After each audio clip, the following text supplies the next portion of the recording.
Because on this day, in 1985, Wow. Susie and the Banshees released Cities in Dust, the lead single from their seventh studio album, Seven studio albums? in 85. Jeez. I think that's my favorite Susie song. Name another one. Peekaboo. Okay. Like Peekaboo. Peekaboo. Yeah, we heard that a lot, I remember. Yeah. And I remember seeing them up at Kingsbury Hall, Susie and the Banshees, with Budgie as the guy in the band. And I think Bud was, I want to say Budgie was her boyfriend, but I don't remember. I think they were at one time. Susie, what's happened to Susie? I usually look things up, but I didn't have a chance this morning. She's still with us, I believe. She's still above ground. I wonder if is she like performing or? She's 64 years old. Yeah. What else do you want to know? What she's doing What now? she's doing, yeah. Let's see. Let's see. Tell me she's working at a Starbucks. The last entry was from 2015. So, it's been a while. She performed a song for the series finale of Hannibal. That was the last thing she did. Oh, yeah? Professionally. Oh. Now I have to go look. Hi, how's it going? Well, that's not the thing I wanted to open. I know with. Carrie saved the opening of the show by coming up with the Susie and the Banshees, because this is what Gina wanted.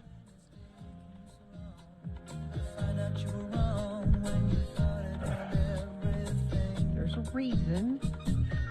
I'm sure there is. That doesn't make it good. We just have to wait till we get to the saxophone part. I'm not sure where that is.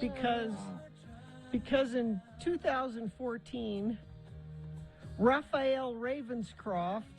Ravenscroft? I wonder if is he related to Thurl? Is he a hypnotist? He played the saxophone on Jerry Rafferty's hit Baker Street. He died at the, here it is.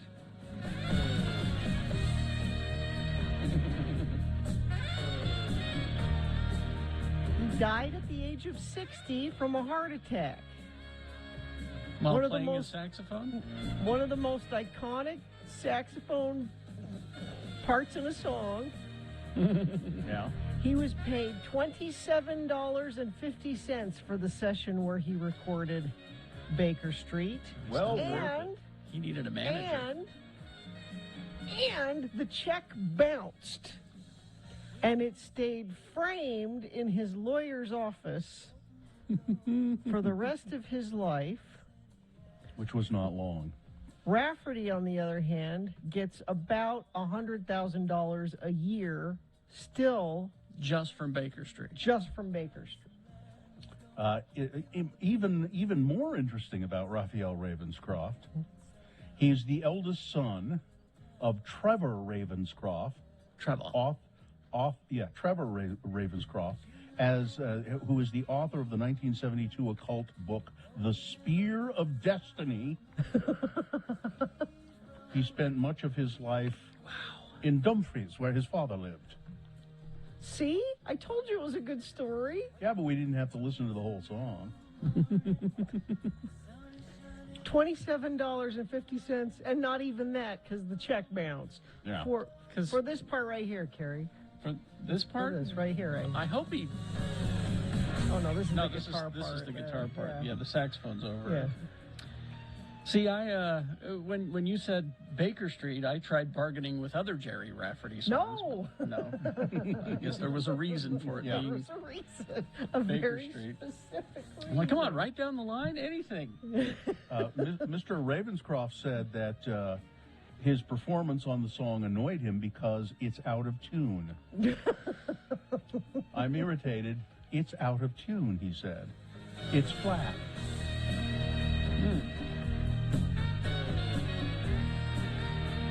He refused to play Baker Street. Any other? Never it. played it. Yeah, One and done. yeah. So Jerry Rafferty's a cheapskate and his check bounced. But how For a song like that so you think you performed poorly on it and you didn't get paid what you should, but he had to have heard it everywhere all the time. Yeah, I would think. Just a constant reminder of this. That guy owes me money. Oh, honey, I need some escape. I need to sit down and watch a movie. Is Good Will Hunting on? Let me watch. I've never seen that. Oh, damn it, there it is in this movie. That's what I mean. It must have. He died of a heart attack at 60. I'm guessing because of the stress of hearing Baker Street everywhere he turned. It was also claimed that he stole that saxophone riff from an earlier song. Another musician, some other musicians said he just. Now, whether he did it intentionally or not, but that's a riff from another song, which was not a famous song at all. Interesting. See, that was totally worth some quality farting around time, right? I'll bet we could have found out some interesting stuff about Susie and the Banshees if you'd just given it a chance. Yeah, I remember having that song, when I was working in AM, top 40 radio station. Mm-hmm. And that song would come on all the time, just over, and I think I liked it once. And then the initial hearing of it. Yeah, and then all of Gary Rafferty's, is it Gary or Jerry? Jerry Rafferty's songs, they all sound kind of the same. Well, we played the hell out of this song at KJQ. Susie. You could probably hear it over on our HD channel, I'm guessing. Yeah, if you're a fan of the classic alternative, yeah. Our HD channel is... if you got one of those fancy radios that has the HD too, or if you have a computer, you can listen to it. Much more entertaining, this music than anything that Jerry Rafferty ever did. Much more entertaining. So it's... oh, yeah, there you go.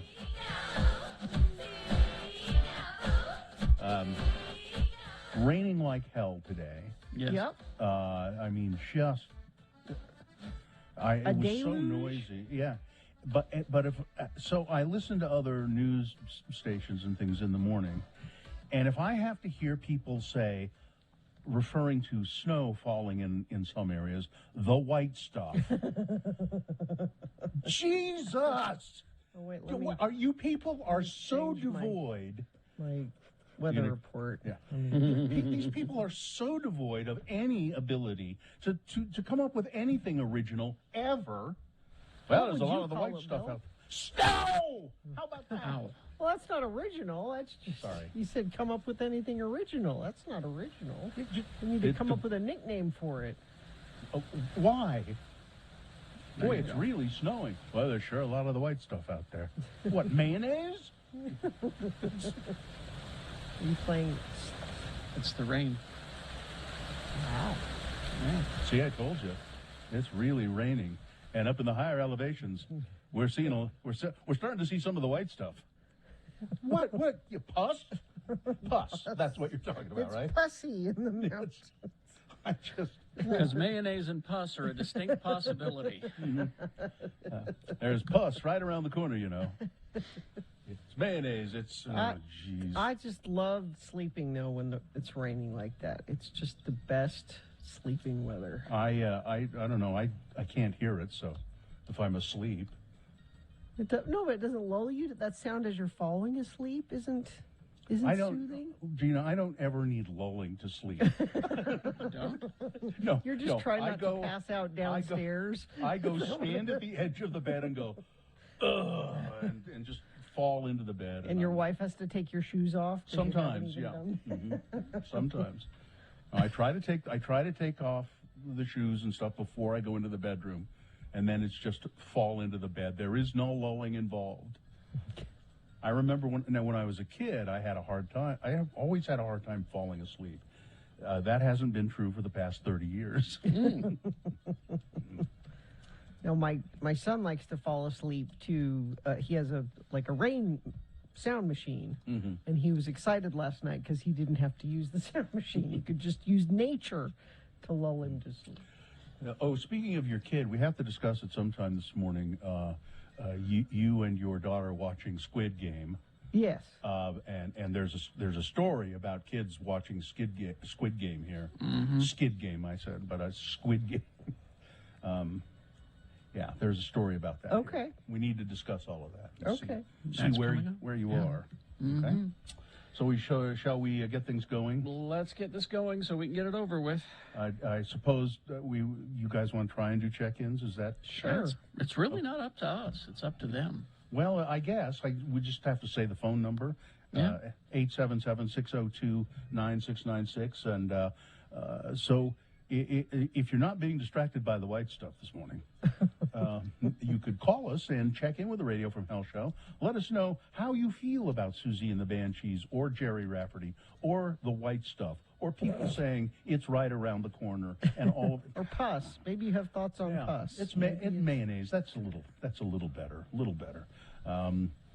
So 877. Listen, Carrie, if it's cloudy with a chance of meatballs, there can be mayonnaise right around the corner. That was a cartoon. Yeah. 877-602-9696. That's the number to call and check in with the Radio from Hell show. All right, so we'll take a break. We'll be back. UtahAdvocates.com. Maybe you're out driving and you slid in some mayonnaise. Yeah. And that's likely, so call the Advocates. Crashed your car because of a slide out in mayonnaise. The Advocates, now, you don't pay anything to the Advocates unless they take your case, get you a settlement, and then that's when they take a little bit of the settlement. The Advocates work with you so that you don't need to stress out about injuries, about the damage to your car or your property. Call them today at 801-355-5550. And I believe you can call them anytime. Isn't that right?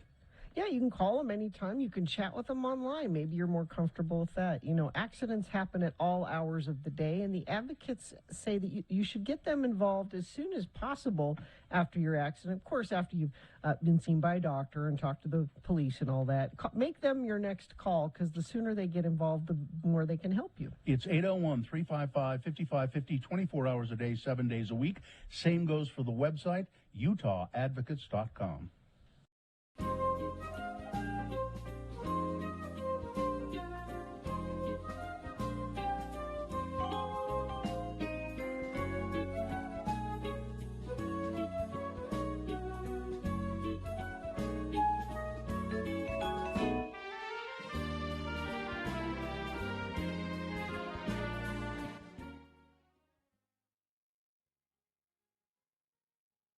I have a list that I saw this morning that I thought Gina might find interesting. Oh, wow, okay.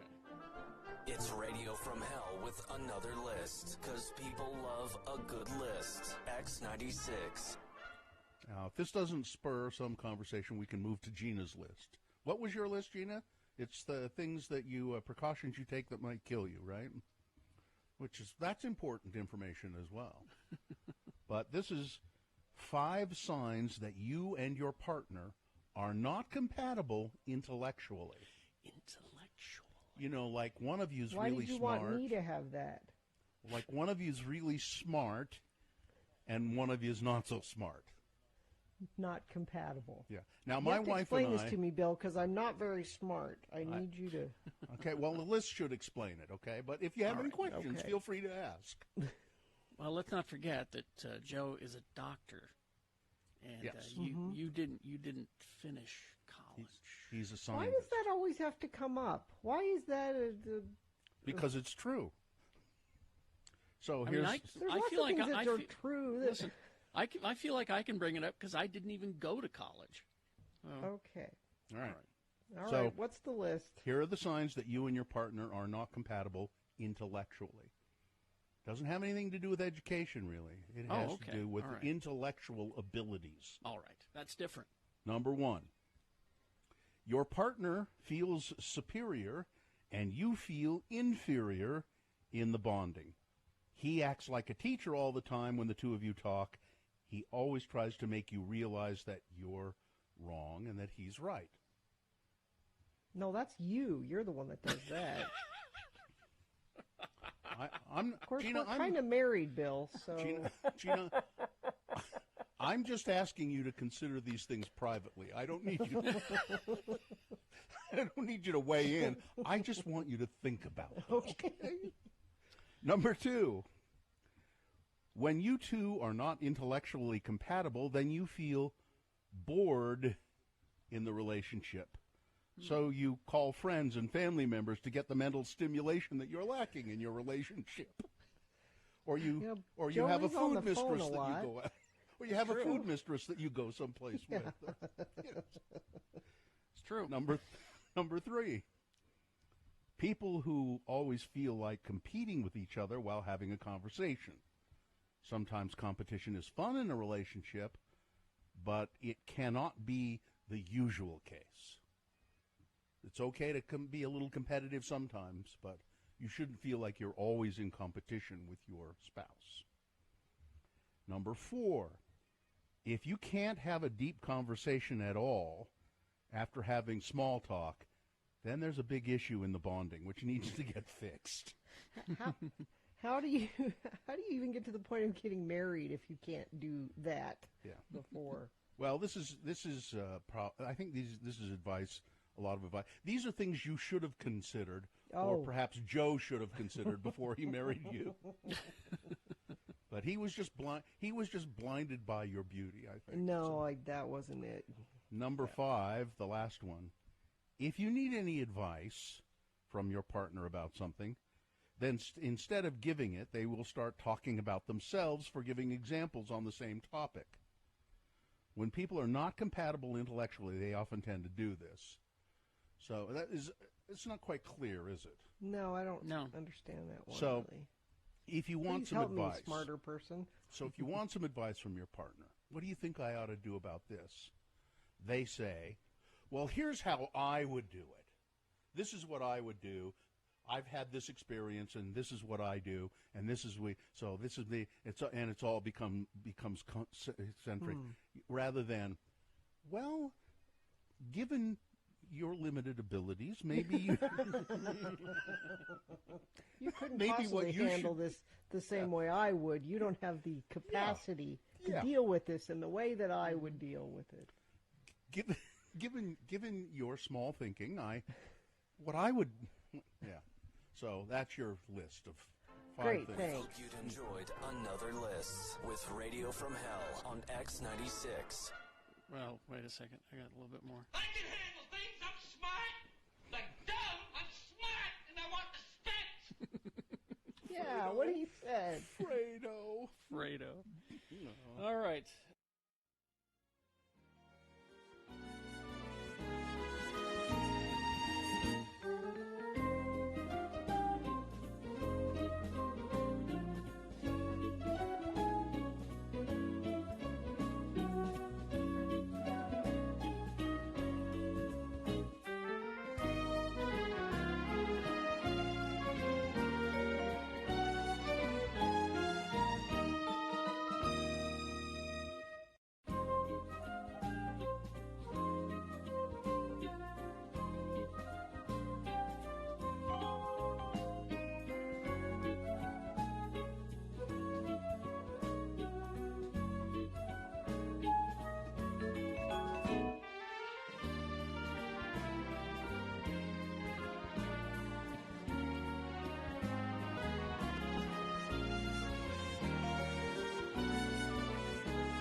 All right, 6:23. Let's get it over with. Yes, apparently some people want to check in, so let's get right to it after we officially begin the program.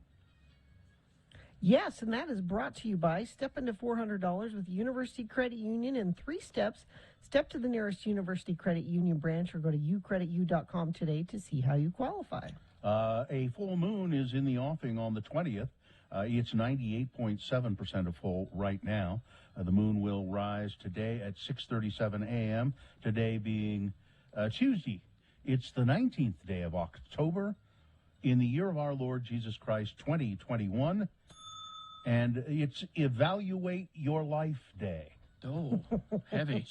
Yeah, that's a lot. So take 60 seconds or so and just do it. Just sort of. Yeah. This is the Radio from Hell show, starring the Lords of Morning Radio, Kerry Jackson, Bill Allred, Gina Barberi. Katie, for short, is in the studio in downtown Salt Lake producing our show and doing just a bang-up job, as always. And then we have, of course, Miriam and Cameron Diaz, our two fine interns in the booth, helping things run smoothly as well. All right. Check-ins? Let's begin with Karen. Hello, Karen. Karen. Well, good morning, everybody. Good morning. Thanks for How are checking things in. in Wendover, Karen? Wet. Well, We share that then. We're sharing the wet.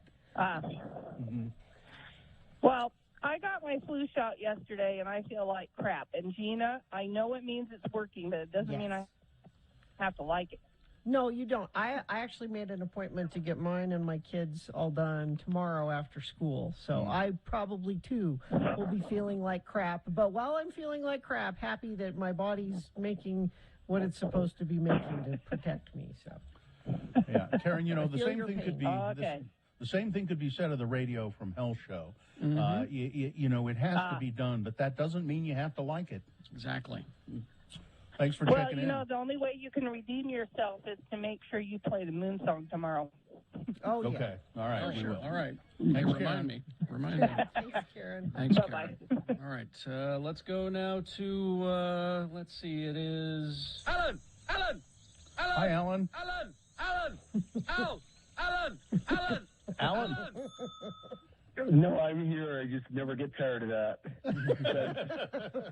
Steve Neither must do be we. feeling left out because Steve comes after Alan. It's true. Steve! So I- Steve! Hey! So I was fine until Bill mentioned Evaluate Your Life Day. So Yeah. I am at least off work today. But I live right off of North Temple and Redwood, where condos are rising to the sky. I don't live in one of them, unfortunately. Mm-hmm. And people are still suffering in the neighborhood. And I'm staring at my roof, Yeah. or my ceiling, excuse me. So I didn't want to evaluate that at this time of the morning. But I am off work today. So that's a positive. Yeah. But I used to call in the Hello, Yeah, What all the time. And I just thought I'd check in and just re-support you guys and let you know that people of my age group, which is your age group, are still listening. And, just checking in. Yeah. Thanks, okay. Alan. All right, Alan. Thank you very much. And why don't you get some sleep? Yeah, why are you up so early if you don't got to go to work today? Yeah. Because your schedule is, you're just used to getting up at this time. I'd already do work. right. You just pop up, and my radio comes on at 6 o'clock with you guys. Nice. Thanks a lot, Alan. Thank you. See Thank ya. you, Alan. All right. Let's go to James. Hello, James. Good morning. Bye. Good morning. So, Bill, I finally got to try the Flamin' Hot Mountain Dew. Yes. And It was terrible. I Sounds terrible. I would expect as much. Where A did you spicy find drink? My son-in-law and I have both been trying to get some, and he was finally able to get it off the website. it? Okay. The spicy drink itself would be okay until you mix in the carbonation. I don't know. It just was Weird not good, combination. in my opinion. Yeah. It seems like that would make it hurt. It does. Yeah. That's a Burn. very good way to put it. Yeah. Almost instant heartburn. Yeah. Yeah. The carbonation would make it just kind of extra painful or something, I think. Yeah. Does it have I don't recommend it. Does it have that little undertaste or aftertaste that Mountain Dew has? That It does. chemically, Yes. Yeah. Yeah, no, I don't recommend it. Yeah. It was very novel, I guess you could say, to try it, but I no, that's as far as I'm going with it. That's All right. that's too much. All right. All right. Thank you. Give me a can of Thank you. Squirt any day. Give me a I can like of Squirt. Yes. Yeah, Squirt. Give me You a know can what? of Squirt. Squirt with tequila in it? Oh, yeah, that's Can you? Oh, I yeah. guess you can still find Squirt around. Oh, yeah. I've got the 6-pack in the fridge right over there. Squirt with some tequila in it, and you're good. All right. Traffic, please, Gina. Yeah, friends of the program are already letting us know what they're seeing out there. One of them says accident on the 201 eastbound right before the entrance to I-215. Also, friend of the program saying Little Cottonwood Canyon is in full winter conditions. Four-wheel drive and snow tires. Looks like you're going to need those up Little Cottonwood right now. And crash southbound I-15 in Lehigh at milepost 282 on the left shoulder. Crash eastbound SR 201 30th West in West Valley. And yeah, we wet roads, snowy roads, depending on where you are, and that's going to continue for most of the day. Maybe by this evening it will taper off a bit, but we are going to be dealing with weather. So today's a good day to remember to leave a little bit early. Make sure you have your lights on and slow down a little bit. Or if you can, like Alan, not leave at all. Yeah, sure. I'm not get going to away leave with the that? house today. I'm not going to leave. Going anywhere. Yeah, so if you see something, please, only if it's safe for you to text, though, let us know, 33986. RSL versus San Jose at Rio Tinto Stadium on Saturday. Text LEO, L-E-O, LEO, to try to win tickets to the October 30th game. 33986 is where you do that. All right, so we will take a break. We will be back with full strength Big Boy News and Opinioendo on the way after these. X96.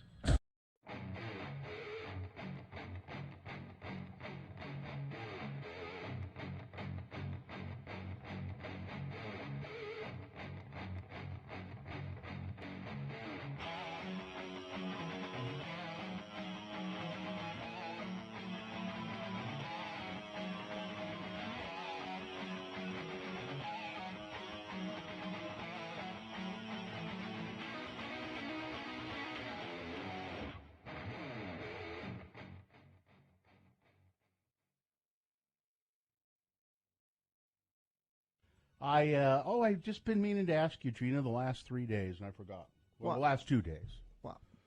So you went to collect your daughter at camp Yes, on Saturday, I think it was. Friday. And we'd had some discussion last week about the letters, and that you had written a letter to her, a daily letter that she took with her. Yes. And you instructed her to open one a day. Yes. And being the good little girl she Yes. is, I'm sure that's exactly the way she did it. Yes. Whereas when I was a little kid, when I'd gotten to camp, I would just want to open them all. Yeah. Because I wanted to read them all. And then she was incommunicado For a week. For really 7 days? Was it 7 days? Sunday to Friday. Yeah, okay. And so the only communication that you could have with her would be a letter that she would send you. Right. And you kept waiting for the letter and waiting for the letter. And I said, you're not going to get the letter until after you pick her up. Have you received, as you went to get her and collected her tear-stained pillow and all of the soiled bedding and everything? And She did very well, actually, at camp. well, I'm sure she did, but I'm saying there wasn't a tear-stained pillow. I joke. I know. As I got home with her after we picked it up, it was in the mailbox. As I thought. Yes. And was the letter tear-stained? No. Was it very detailed? Yes. What did she write it the first day, or did she just write it, like the day before you? And then express it. She wrote it halfway through, and she said, "Next year I know to write it earlier in the week." But there you go. But it might have gotten to you. Mm-hmm. But it was a happy letter. I'm Okay. having a great time. And she said, I knew you would ask, Mom. The food is great, is what the letter said. Is great. I knew you would ask. And then she had no trouble finding an owl to deliver it. No, Yes. came right Okay. to the. Right. She's very, very methodical in her thinking. She said, I sent it on Wednesday. I should send it earlier next time, but I should at least wait a day till I've done something to write about. So she's figuring out the best day to send it. It's probably Tuesday and then I would get it. So, but she did great. She wants to go back. So She did the rope swing. She swam in the lake. She went canoeing. no, Killed a bear. No, None of that. no. What do they do? What do they sit around and They sew? They made bread. That's not camp. You go out. You got to go out and kill squirrels No. and play capture the flag No. at night, and then kids get lost in the woods. At the very least, play with the fire. yeah, roast mark. No. No fun. Poking a stick in it? No. No. They So made it's- bread. They had morning meditation. Sissy camp. We did yoga, Mom. She loved it. That's all that matters. Sissy camp. Okay.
All right.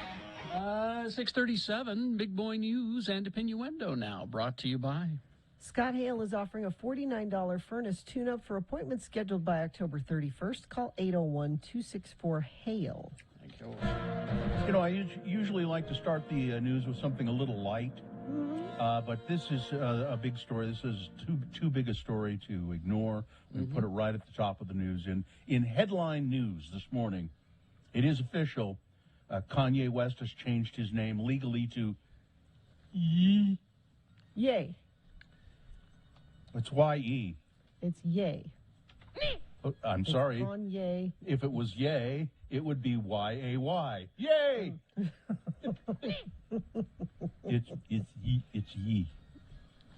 A judge signed off on his petition to legally change his name to Y-E, according to new legal documents obtained by TMZ. Now, we don't know what the middle name is going to be or the last name. I'm guessing it's going to be, the middle name will be Ye, and then the last name will be Ye as well. He's like Cher. Carrie, I posted this yesterday. I'm sending it to you. What, how are you sending it? What is it? I'm DMing you. Now, Yes? Is this a pronuncer or something? Yes. What is, this is, okay. So I just let's. want to be accurate, Bill. I don't want to give people false information. all right, here we Okay. go. We are looking at how to pronounce the name of this album by Kanye West. We'll be looking at how to say more interesting and often confusing and often mispronounced names for music. Celebrity names, so make sure to stay tuned. How do you say it? Yay. Yay. Kanye. Yay by Kanye West. And now you know. Here are more videos on how to pronounce the names. Who is that? Who is that? Some guy with a YouTube channel who teaches you how to pronounce names. All right. So now look, Mel Gibson. He has been given a new role on a TV show. No one should give him work. I know. That's based on the John Wick movies. It's a John Wick prequel. It's called the Continental. Continental being the name of the hotel, the Assassin's Hotel. Now, let's just consider Mel Gibson for a minute and ask ourselves, why does this pile of human trash continue to get work? I don't get it. Mel Gibson, for instance, calling the Winona Ryder, because she has a Jewish heritage, an oven dodger. Oh, I haven't heard that one. Oh, yeah. I thought I'd heard all of the Mel Gibson stuff. This was a few years ago. So they were at a party, and Winona, he was talking to Winona Ryder and a friend of hers, and she mentioned that I think it was her father was Jewish. Her last name was Horowitz. And she also introduced her friend to Mel Gibson, said, this is my friend, and the friend is gay. And Mel Gibson says, oh, I'm not going to catch AIDS from you, am I? Like every horrible... And then he turns to Winona Ryder and says, so you're an oven dodger, eh? Sheesh. So that's just one of the many. Yeah, isn't he one of those that doesn't believe the Holocaust happened? He's a denier. Yeah, and his dad was the worst of those. Yeah, and he's a wife beater, and here's just a little recap. In 2006, he was forced to apologize to a Los Angeles police officer who claimed that Mel Gibson had shouted at him, "The Jews are responsible for all the wars in the world." Yep. And then, of course, there was his fiancee, the woman who was pregnant with his child, Oksana Grigorova, who at one point Gibson is heard on a tape. She taped him while he was beating her. You go out in public and it's an effing embarrassment to me. You look like an effing a bitch on heat, and if you get raped by a pack of N-words, it'll be your fault. Give him a TV role. Don't give him. But here's the thing, is that because he has a TV role, isn't this an argument that there's no such thing as cancel culture? Yeah. Because I've always maintained that there is no such thing as cancel culture. There certainly isn't for Mel Gibson. Yeah. The Salt Lake Tribune reporting 23 Utahns have died of COVID-19 in the past 3 days. That's 23 Utahns, according to the Utah Department of Health, bringing the death toll to 3,090 since the pandemic began. One person who died was between the ages of 25 and 44.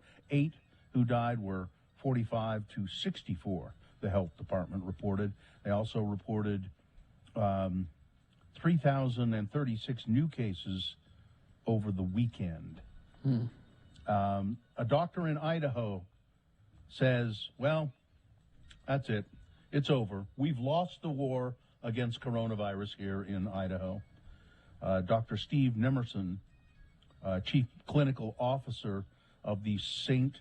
Alphonsus Health System in Idaho, said the D-Day in the battle against coronavirus was upon Idaho. He says, sadly, I'm here to tell you that we have lost the war.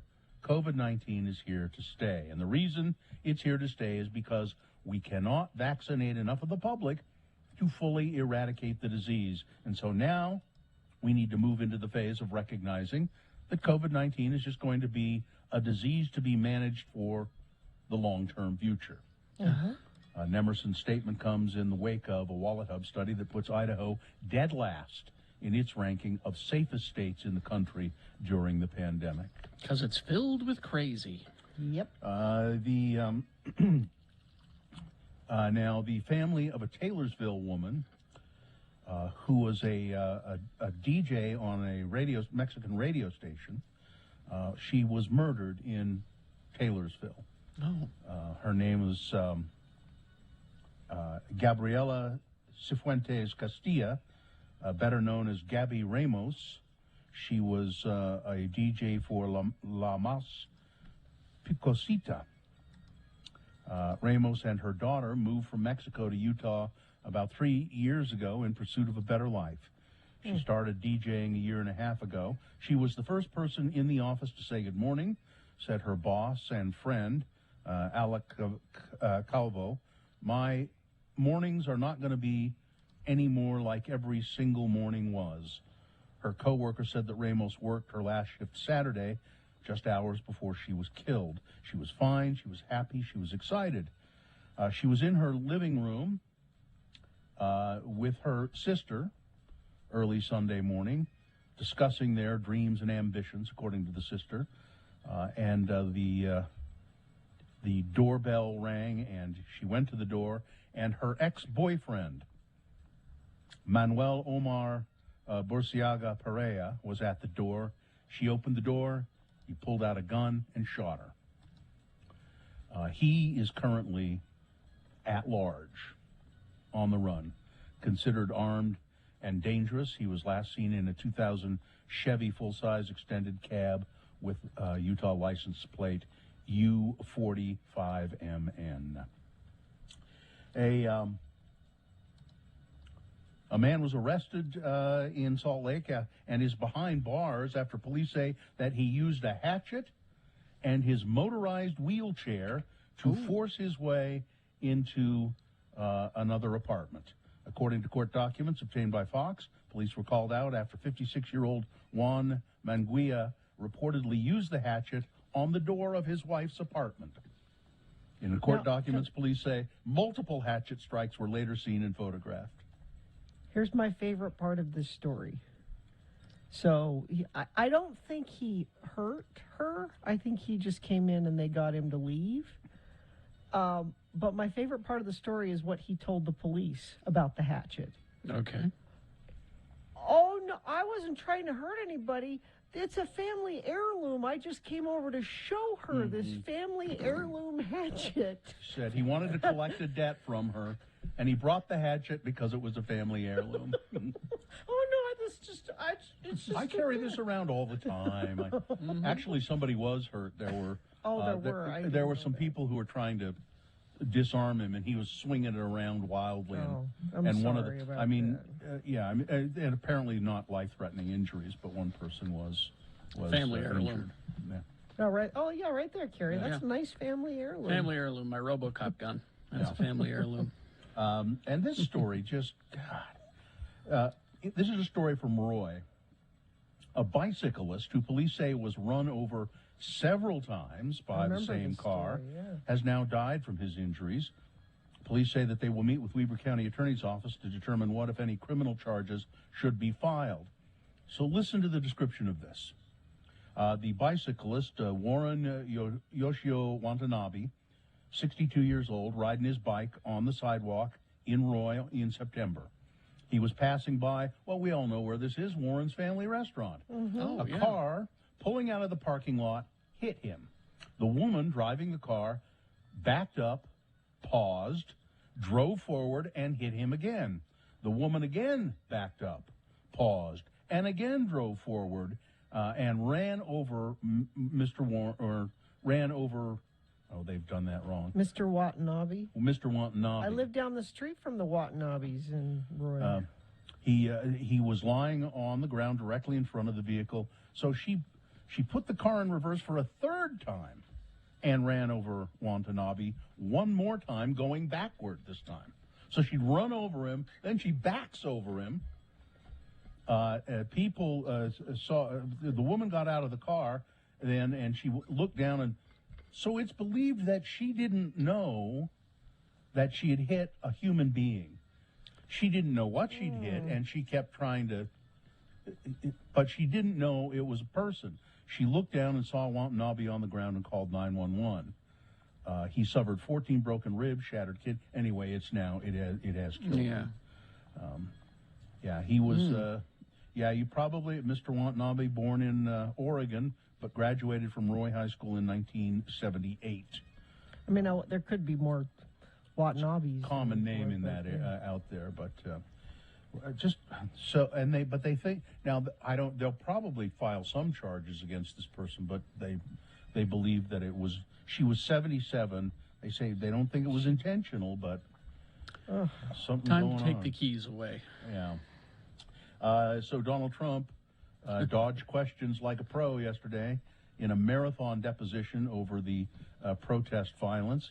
The deposition took place at Trump Tower, 10 a.m. to 2:30 p.m., according to activist lawyer Benjamin Dichter, who claimed that there were a handful of questions Trump declined to answer.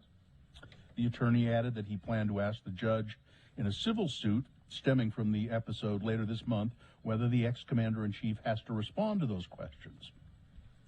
Amanda Miller, a spokesperson for the Trump administration or Trump organization, vigorously disputed the account of the proceedings. So Mr. Dichter said there's a bunch of questions he just wouldn't answer. She says that's not true. That's completely false. President Trump answered every single question that was asked of him at the deposition. There was not a single question that he didn't answer. I wonder who I believe in this case. Who do you believe? And what is an answer? That's the other thing I want to know. Exactly. Did he say words, or did he actually answer the question? The answer could be, I don't want to answer. Oh, that's an answer, you know, technically. Taking the Fifth Amendment, taking the Fifth, so they're not prosecuted. I think it's disgraceful. Dichter, by the way, the attorney, is a civil rights lawyer, a labor attorney. He was there representing the News Guild, which is a workers' union that represents staffers at a lot of news reporting agencies. And then finally, this story. This is the state of Maine has an interesting problem on its hands when it comes to license plates. Removing obscenities from the license plates on Maine's roads and highways is not going to happen overnight. As a matter of fact, it will take a long, long time to get rid of them because a law banning profanities on license plates where such regulation has usually been lax goes into effect on Monday. So before Monday, they just said, whatever you want to put on your license plate, you can if you want a vanity plate. Currently, there are license plates with things, there are the F word on a lot of license plates, references to anatomy and sex acts, general insults. One license plate in Maine simply says F you, except it's spelled out completely. The whole thing out? Okay. Yeah. Now rulemaking is getting underway to ensure that the law will protect First Amendment rights while getting rid of obscene language. But they're saying it will take years to get all of those license plates out of circulation. Isn't that bizarre? Jesus. It said it was the wild, wild west of vanity license plates in Maine. So, all right, that's it. Sports, weather, traffic? Well, Washington State Cougars have fired their head coach, Nick Rolovich, due to the COVID-19 vaccine mandate placed back in August by the state of Washington. Now, when you're a football coach for the state school, you are a state employee, and they have a state mandate. Now, he said he tried to get a religious exemption, and he submitted one. He's Catholic, and as far as I know, the Pope has said, do not write religious exemptions for people with the Catholic Church as your reasoning, because the Catholic Church thinks you should get vaccinated. But he has taken this so far. Not just him, but a few of his assistant coaches as well are leaving. And it's all due to the vaccine mandate. He's giving up a $3.2 million a year job. Yep. And, of course, he'll probably be put up as a hero from the anti-vaxxers. Can you get $3.2 million a year for being a hero? No. Well, that's the other thing. So if they let him go because, I don't know, they were losing a lot of games or whatever, he would get a buyout of his contract. They would say, well, this isn't working out. We're gonna buy you out of your contract and get a new coach. Because he's refusing to get the vaccine, he's violating their policies, and he gets nothing. So Facebook memes and Joe Rogan cost him $3 million. Yep.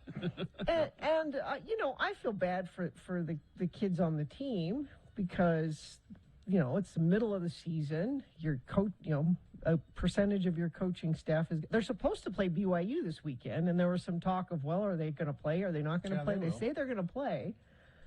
But he's the first college football coach to lose his job over the vaccine mandate. So, well, hope it's worth it. Yeah. So there's that. All right. Let's see, weather. Well, y'all know what's happening. It's everywhere. And it's That's it, yeah. And it's so great because we need this water so badly, and we're going to get a lot of it today. It's supposed to rain/snow, depending on where you are, through most of the day today. And so that means a high of 50. And it also means I'm getting several texts from friends of the program saying, will you please tell people to brush snow off their car? Everybody forgets every year. If there's snow on your car, brush it off before you leave. Because if you don't while you're driving, that snow gets flinged onto other people's windshields, and that can be dangerous. Flinged? So, it gets flinged. Today I fling. Yesterday I flung. Many times I have flung. Flung, I think. Just a broom. That's all you need. A broom will reach the roof of your car. So. And leave some space between you and the cars in front of you, and make sure your lights are on. Let me see if we have any accidents to tell you about. Crash northbound I-215 West at 23rd South in West Valley. It's off to the right shoulder. We've got, up in Wasatch County, they're getting quite a bit of snow up there.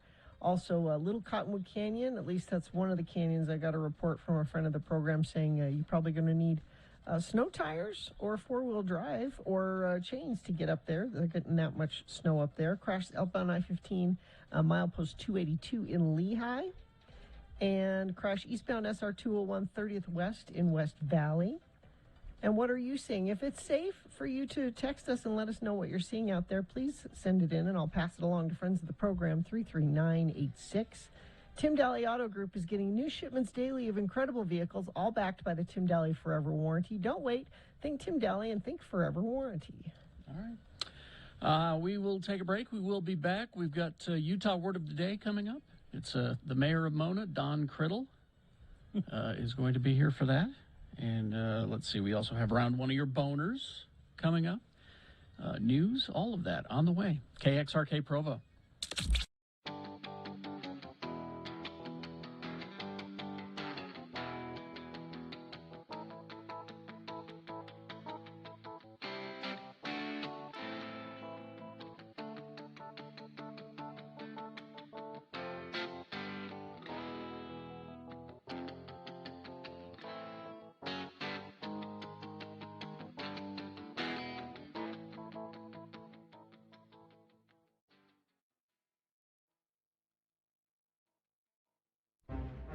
It is the 23rd century. Humans have left the lowly confines of planet Earth and have sought their destiny among the stars. While many things have changed, one constant remains: the need for young men to venture forth and do the work of the Lord.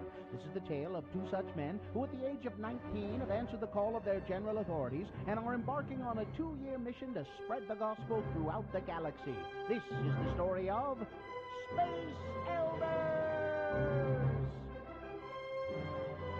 In this episode, we find our missionaries tracting underground on Janus 6. Wow, would you look at these caverns? They're incredible. You sure we have the right planet? Yeah, I am. Janus 6. Why Jas? Oh, just because this planet is uninhabited, that's all. Well, I'm sure that Zone Leader Hansen had a good reason to send us here. Yeah, like all the residents of this planet were killed by some unknown force, and he's hoping that we stumble upon it. Now, Butch, you be nice. Hey, looky here. Perfectly round, shiny rocks. Hey, a collection of bowling balls. Well, maybe there is life on this planet after all. I don't think those are bowling balls. Hey, you shouldn't be touching those. Well, you're right. They ain't bowling balls. The weight's all wrong, and they don't have holes drilled in them. Hey, you hear that? You mean The menacing sound of a big rock sneaking up on us? Yeah. What do you think it is? Well, from the looks of it, I'd say it's a big rock sneaking up on us. What the flip? Oh, you better put down the bowling ball real slow and easy, Butch. I don't think the big rock that's been sneaking up on us likes the way you're handling it, and it's staring at us, too. Okay, here you go. It's backing off. Excuse me, Mr. or Mrs. Big Rock. I'm Elder Christiansen, and this is Elder Jensen. Hi. Hey, look, it's burning some words into the cavern floor. Me, Horta, these my babies. No kill I. Hey, she's friendly, and she has kids, so it means she must be married. Mrs. Horta, we represent the Church of Jesus Christ of Latter-day Saints. You know, the Mormons. Hey, she just crossed out the no from no kill I. Oh, so much for being a friendly rock. Looks like this might just be a time to make an exit there, Lehigh. Let me just grab one of these little rocks as a souvenir. My cousin would love to have a real live pet rock. I don't think she wants you to have one of our babies, Butch. Look out! Is this the end of our missionaries? Will Butch get to send a pet rock home to his cousin? Will Lehigh make him put it back? Is it legal to bowl with a silicone-like form egg? To find out the answers to these questions, tune in next time to hear Butch say...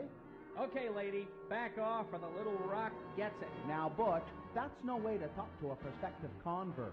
Now give her back her baby. On the next bone-chilling episode of Space Elders!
Let's see.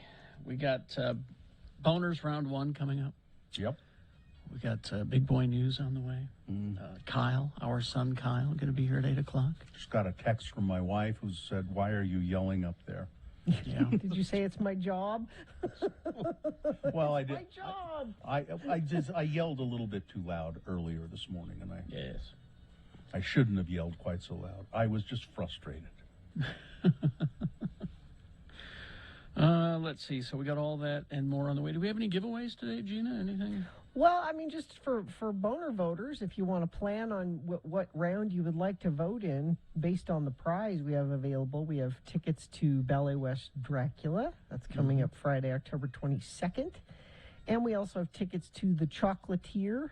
This is that Sonder immersive dance theater performance. You're sort of part of it. Yeah, it's pretty amazing. It's very involving. Really, really great. You're not stuff. just sitting there watching it. No, you're not. A lot of texters asking us to remind people to slow down. Yes. Because of the patches of standing water. SR 36 and I-80 to Willa County and other places. Please make sure people understand that the speed limit is for perfect weather conditions. Yeah. Says I can go 70. No, not when it's snowing. Not a good idea. Or raining a lot, yeah. Okay. Well, I tried putting it off, but... Well, we have a sponsor for this feature. Okay. Oh, then we have to do it. Yes. Prepare for winter by checking your furnace for safety and efficiency. Get your furnace inspected by a licensed contractor. Another helpful tip brought to you by Dominion Energy.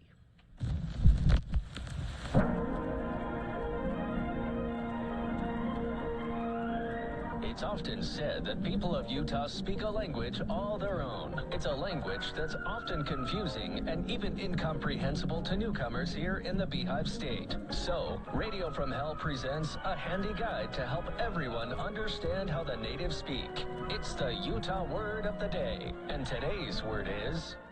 Merkel. M-E-R-C-U-L-L. Merkel. And now, here's the Honorable Mayor of Mona, Utah, Don Criddle, with Mona Community Notes, along with this Utah Word of the Day. Mr. Mayor, the floor is yours. Much thanks, ma'am. And hello and good day to all of the listeners out there who have told this station and me, Don Criddle, the Mayor of Mona personally, how much you delight in our Mona Community Notes segment.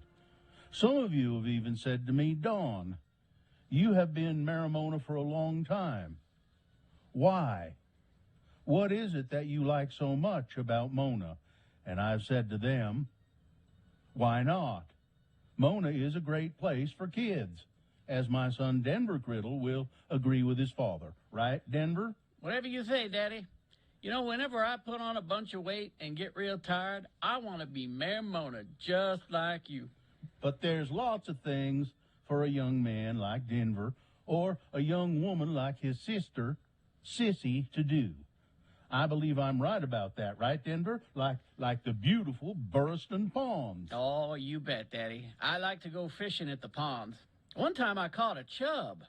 And you can go swimming down there, too, but I'm not a very strong swimmer, so I just fish. That's how I caught the chub. I was fishing. And I like rope swing, too, but I don't like to fall in the pond because, like I said, I'm not a very strong swimmer. The original Indian name of the pond was Punjin Spring, and they say in the still of the night, a baby's cry can be heard from the depths of the pond. Ooh. I don't know why. You know, my kid sister, Sissy, she is a strong swimmer. She can swim clear across the pond. Hey, Daddy, why do you think Sissy is a better swimmer than me? I don't know for sure, Denver, but it could be a combination of two things. What? One, she works at it, and two, you're full of something heavy, and it just drags you down. Oh, I know, Daddy. Sometimes I just sink like a rock, or a bowling ball, or a hunk of lead. Yep. You know, Denver, for as much as you go to the pond, it's a miracle you ain't drowned it yet. A plain old God's miracle. Oh, that's right, Daddy. That's what it is. It is a miracle. And there's an opportunity to go boating on the Mona Reservoir, which is also located in Mona, if there's enough water in it. So, as I said, it's a great place for kids. Mona, Utah, so why not? I'm the Mayor of Mona. And I'm his boy, Denver Criddle. Don Criddle, saving and saying, thanks for your time this time until next time, so long. Daddy, if I could get the heavy stuff out of me, could I be a good swimmer? Getting the heavy stuff out of you really would be a miracle. Join us again some other time as we examine how the Utah natives speak with the Utah Word of the Day. You know, I have a kind of a little hot. I'm blushing because that was so awful. I'm just kind of You're embarrassed. blushing with I think embarrassment. No, I think you should be proud of this because you have single-handedly saved the city of Mona a ton of money on their next marketing campaign, which is Mona, Utah, so why not? Why not? I think it should be on a billboard, a Yep. sign as you're coming into that's your town. bumper stickers, your, everything. Mona, Utah, why not? All the money that you have saved them, a marketing team, because they'd probably call some, ad agency here in Salt Lake and spend a ton of money. Now, Carrie, if they use it, I'm going to sue them. I'll sue them. No, you just send them a bill. Yeah, that's it. Maybe we'll get caught up in the paperwork. Yeah. Well, and then when they don't pay it, then I'll sue them. You could send the bill to Denver. He'd probably just pay it anyway. So I did. I mean, I did some research, and it actually said in there another place to go is the Mona Reservoir, which is located in Mona. Really? Yeah. It was from that research was from something called the June Sucker Newsletter. I won't swim in a pond. I won't swim in anything where I can't see the bottom. No, apparently you can see, according to this, the Burriston Ponds, you can, I think you can see the bottom. The water is really clear, it says. They're spring-fed ponds, and Currant Creek flows in. I know too much about Mona now. You do, yes. But I didn't have a chance to bring research. in the. I didn't have a chance to bring in the gigantic. I can't think of the name of the place now. The gigantic greenhouse they have there, where they grow, thousands of tons of tomatoes every year, all year round. Oh yeah. Yeah. It's. I can't Perhaps the mayor could discuss that in a future Mona community note. I don't know. I'm thinking you may want to rethink your retirement in Torrey, and maybe Mona. Why not? Well, that's right. That's right. Mona, Utah. So why not? Yeah. I want a T-shirt or a bumper sticker with that on it. Mona, Utah. Why not? Our next mug. Now, when we run out of Radio from Hell mugs, the next mug printing will be. Should it say so why not or just why not? Well, let's see. What does the script say? Because I like the way it is in the script. Let me find it again. I don't know. I've already disposed You've of deleted it already? Yes. I got rid of to it. pretend it never happened. Hang on. I saved mine, for future emergencies and lawsuits. No. Let's see. I like the way you worded it here. Mona, Utah, so why not? Yeah. Mona, Utah. So why not? Okay. There it is. And then there's a future Utah word, swine. Swine. Swinot. See? We move forward. See what? I like this feature. I want to keep doing this feature. Well, you want to keep doing it. What do? You read it 4 lines at the opening. I want you to keep doing this feature. Oh, I see. I am There we entertained go. by this feature that you do. There we go. Traffic, Gina, please. Well, lots of friends of the program are not enjoying the drive this morning. One says, lots of standing water, SR36 and I-80 in Tooele County. Please slow down. I hit several patches and nearly bit it once. I think that means you almost had an accident. Crash southbound I-15 in Centerville, another friend of the program says. Somebody else says, I'm safely texting and driving in Parley's where it is not snowing. All right, we'll take that. Thank you for sending all of those in at 33986. Roadway restrictions. Little Cottonwood Canyon approved traction devices are required for all vehicles. Also in Big Cottonwood Canyon, they're having those same issues. Let's see. We have a crash northbound I-15, milepost 284. The SR-92 exit in Lehigh. The center lanes are closed there. Just be aware, pretty much all up and down the Wasatch Front, you're either dealing with rain or snow or standing water. All of that means you need to slow down, turn your lights on, brush the snow off your car if you've got some on there, and give some space between you and the car in front of you, and we'll keep everybody a little bit safer if we can. Flying Vampires, yes, Dracula the Ballet arrives October 22nd. Tickets at balletwest.org. All right, we've got Boners Round 1 coming up here, the candidates you will be considering. Listen, we don't need your lectures, you wanker. Number 2, Gall, stop chasing me. And number 3, it's my biggest worry. There were some slight changes to the boner voting, so refresh your browser when you get to our website to update the information. If you're voting online, that is. The rest of you don't need to worry about that. Round 1 of your boners, big boy news coming up after these. Big O Tires. The Big O Tire stores are locally owned and operated. 42 or 3 of them, a lot of them, along the Wasatch Front. I think there's a new one in, was it Pleasant Grove? PJ. No, in PJ. Yeah, down in PG. And so stop in and welcome the Pleasant Grove Big O Tire to the neighborhood. Take them some cookies on dowels and say, welcome to the neighborhood. Now, you can save up to $150 right now on your Big O brand tires with your Big O credit card. That's a really great savings. And the Big O credit card, you just get it at the store. It'll come in pretty handy, I'll bet you. Oh, yeah. And needing new tires, that can be an unexpected expense. Like maybe you're driving today and realize, I'm not getting the traction I need for this kind of weather. You should get some new tires. And no matter your budget, no matter your situation, they have financing tailored to you. Big O Tires, remember, they are the team you trust.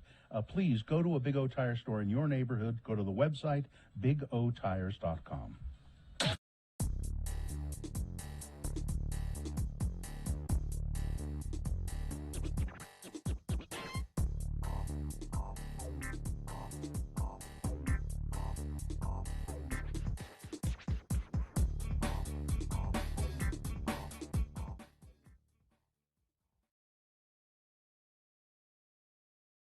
I didn't do anything this week. I was such a slug this weekend.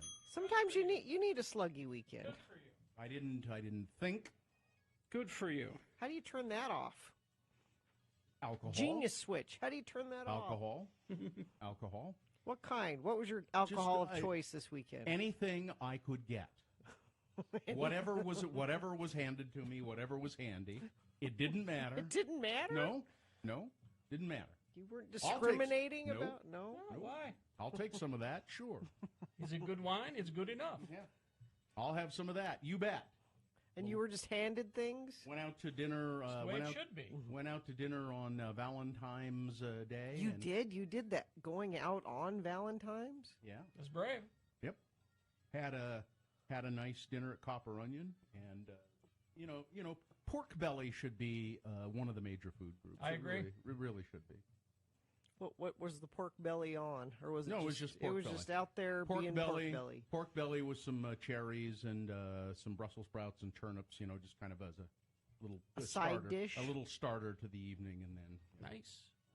Man, did you take in your surroundings? Did you look at the other people that chose to go out on Valentine's Day? I did. How in love they are. I did. Not? There was. It was very busy. Copper Onion was very busy. I assume all the restaurants were very busy on Saturday. Did you go out on Saturday? No. It was very busy. To the table to our left, 2 guys out on a Valentine's date. Guys? And then a table across from us, a guy and 2 girls. And they kept they were quite annoying. Because the guy kept hanging a spoon on his nose. You know how you do? You take a when spoon you're and a little kid. Yeah, and you hang it off the edge of your nose, or he would put it across his nose, and then he would insist on one of the girls taking a picture of him. And this kept going on, and then the spoon would slip off, and then he would just laugh uproariously. Were these And, 12-year-olds? And they thought it was funny too. No one's ever done this before. And it kind of went on, seemed to go on and on and on and on. And then they had the waiter take a picture of the three of them together. Can you believe and this? it was just. This has never happened. And I kept trying to think, now, what kind of a Valentine's date is this? Threesome date? I guess he was polygamy date? Maybe he was paying for them. That could be. Could have been that would explain why they were laughing at the spoon Yeah, joke. the spoon were on paid. the nose. They were hilarious, paid. hilarious. Spoon on the nose. Man, this is good. Good stuff. Good stuff. And those were the only. But mostly I was just fixated on my sweetheart sitting across the table from me as we enjoyed a delicious meal. I'm glad you did.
All right, 7:22.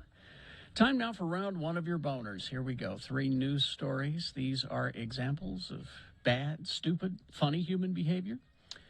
And you have to decide with your vote of these 3 candidates which one is the worst in this round one. Which one deserves to go forward to boner fight, possibly becoming boner of the day. This is round one. Round 2 happens at 8:20. We'll do this again. 3 more candidates. Get another winner there.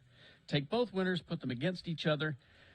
You'll decide boner of the day at 9:20 this morning. That's when boner fight happens. So right now, we got to pick this round one of these 3 candidates to send forward to boner fight. So here we go. 2 candidates now, a third after the news. Once you've heard all 3, you'll vote, and one of you lucky random boner voters will receive. We'll receive tickets to Ballet West Dracula with gothic horror and flying vampires. Dracula takes Halloween to new heights. Radio from Hell has your tickets to a random boner voter for the performance on October 22nd. Boner candidate number 1. We don't need your lectures, you wanker. This is really great. Senator Ted Cruz of Texas called on Australian territory's coronavirus mitigation strategies, quote, COVID tyranny, prompting the leader of that territory to compare death tolls with Texas and then tell Ted Cruz, I'm glad we're nothing like you. Cruz shared a clip last week of Australia's Northern Territory Chief Minister Michael Gunner announcing a wide-ranging vaccine mandate for workers. I love the Aussies. Their history of rugged independence is legendary. I've always said Australia is the Texas of the Pacific.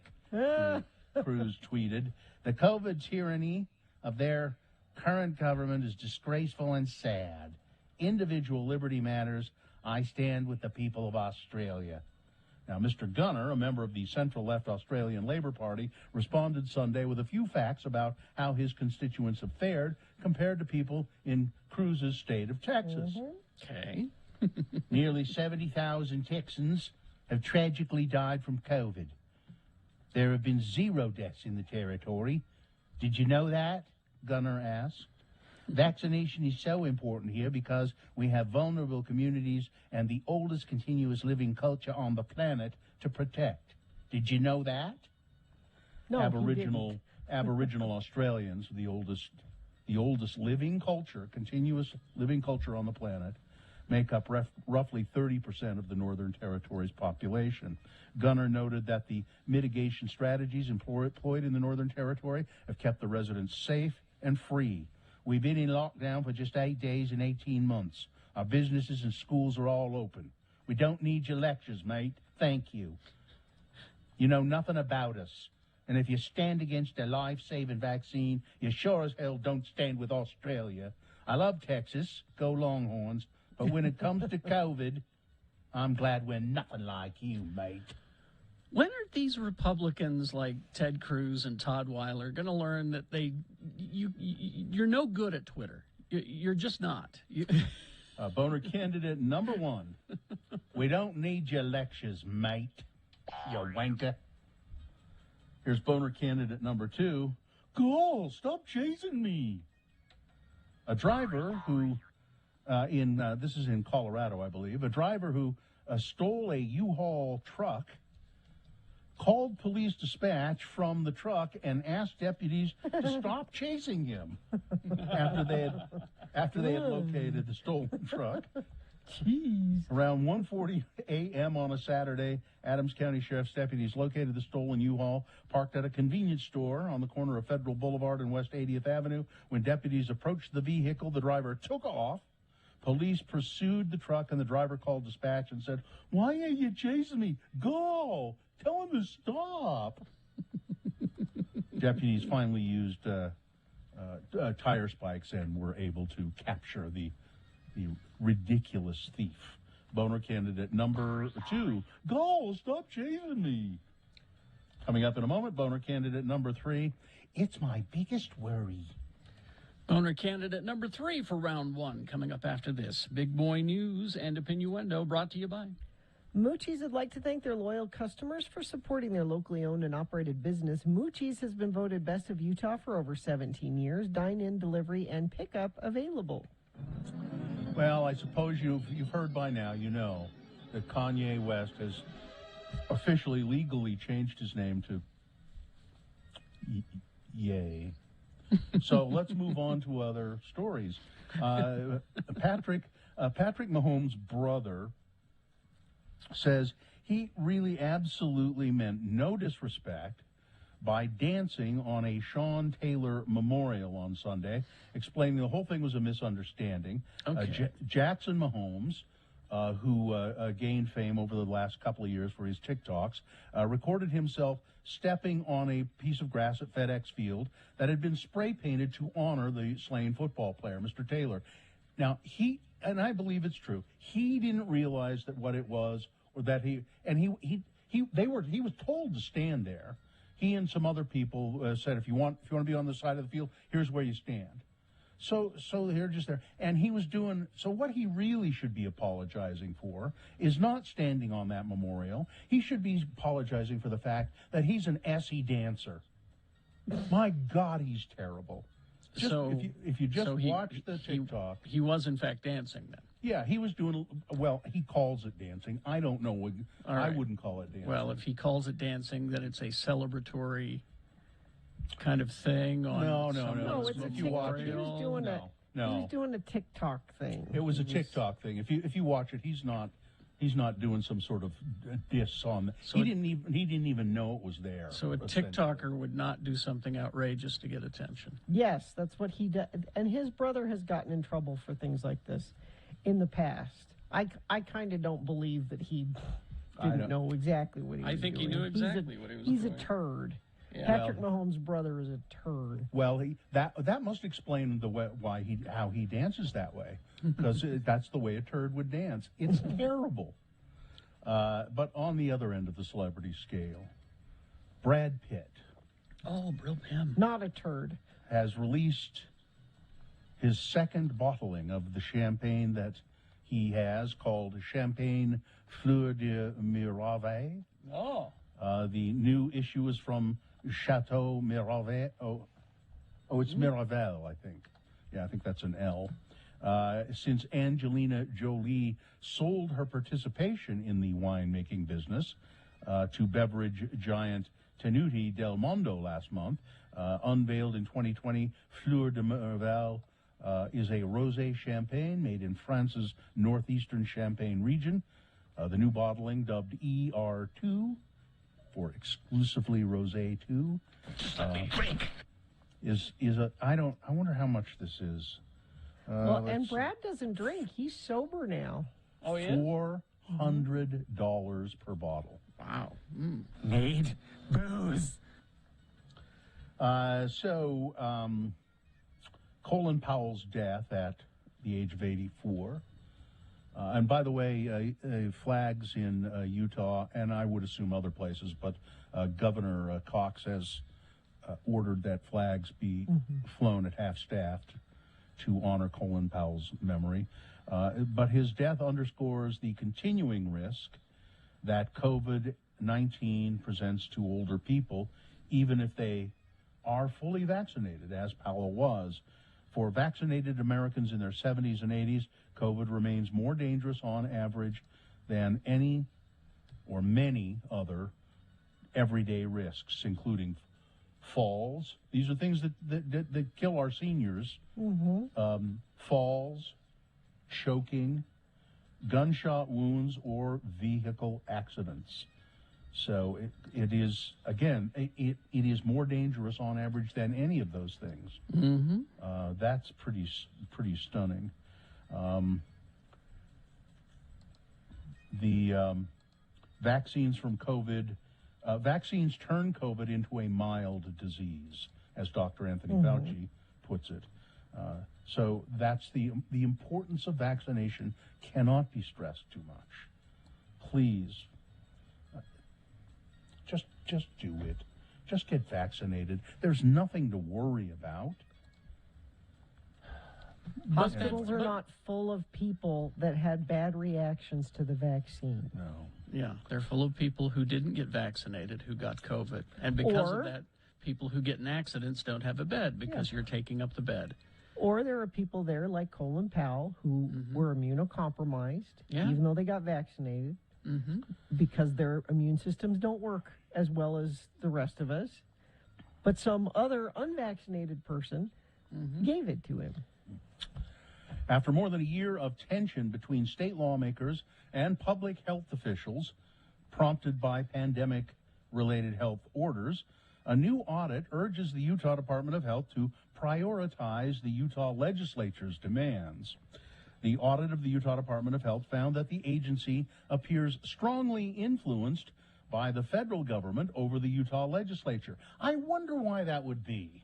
And has been slow to implement recommendations made by state lawmakers. Recommended by not health officials? Recommended by... We have heard it described that the Department of Health is an agency of no, auditors wrote in a pair of reports released Monday during a legislative audit subcommittee meeting at the state capitol. Our review of bills affecting the department, as well as our observations of audit recommendation implementation efforts, supports the idea that the department has not proactively sought opportunities to innovate within the boundaries of federal oversight and respond more fully to legislative direction. First of all, that sentence is bullcrap. It's Why written can't you so just make this thing work that we want to work, even though you look at it and go, that's not what we should be doing? Can't you just find a way to make it work? Let me go back to the sentence. It is written purposely to not be very understandable. And I just, when you write these reports, write them in plain and clear English. The Office of the Auditor General, which works under legislative leadership, performed the audit at the request of the Utah legislature, and they're all now going, see, I told you that the health department isn't doing what we asked them to do. The legislature said we should make our kids run down the middle of I-15 at 5 o'clock traffic. And why aren't you implementing this? You know, I didn't hear that. Why aren't you? We said that we wanted you to do that. Why aren't you implementing this? I got to get my kids up. I didn't know that. The legislature wants them to run down the middle of the freeway at rush hour. Why aren't you implementing that? The Utah Health Department has implemented 2/3 of the recommendations made in previous legislative audits, the report says, warning of potential risk of inadequate funding if the recommendations aren't met. So what they're saying there is, if you don't start doing what we say, even though it's wrong, we'll stop giving you money. Jeez. I hate our legislature. Oh, they're all so stupid. How about this story? A man who is now 41 years old, who, when he was 13, killed a 4-year-old kid with a rock and was sentenced to prison, has been paroled. Eric Smith was 13 when he killed a 4-year-old boy in western New York. Mr. Smith is now 41. He appeared for the 11th time before the Board of Parole on October 5th and was granted release as early as November 17th. Mr. Smith was convicted of second-degree murder in 1994 for luring and it was intentional. It wasn't an accident. He lured the kid into the woods and hit him in the head with a rock and killed him. The case got wide publicity because of the tender age of the victim and the suspect, along with a widely circulated photo of Mr. Smith in court wearing a Bugs Bunny sweatshirt, looking like just a 14-year-old redheaded kid. And his lawyer unsuccessfully argued that he was mentally ill. Well, I don't know. I guess they figure he served enough time. The parents of the little kid who was killed have always opposed his release. Presumably, although they have not said anything, they oppose it this time as well. All right. Weather, traffic. Well, you know what the weather's like. It's wet pretty much everywhere we look this morning, and isn't that a nice change? A high of 50 today. That rain snow mix going to continue through a good portion of the day today, and it is affecting your traffic. Hearing from lots of friends of the program, some sort of accident northbound I-15 in Lehigh. Traffic is at a full stop, very backed up. Thank you for that. Roads are all clear on I-80 out of Clive, hopefully coming your way, another friend of the program says. Another friend of the program says, I don't know what that other guy's talking about. Top of Parley's Canyon is slick. Slide off right at the top of the canyon. So we are having conflicting Parley's reports.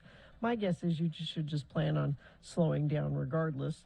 A free, very wet mattress getting onto the interchange headed from westbound I-80 to I-15. You know, the one that leads to 13 South, whatever that's called. I love it when voice to text is like that. Those are all coming in at 33986. Crash southbound Main Street. This is in Heber on US 189. And a reminder that traction laws are in effect for Big and Little Cottonwood Canyons. That's four-wheel drive and or chains. Crash northbound I-15, 41st south in Murray. Basically, there's a lot going on this morning because of the weather. Make sure you slow down, turn your lights on, give some space between you and the car in front of you. And if there's snow on your car, brush that off, because when you don't, it flies into people's windshields, and they don't like it when that happens.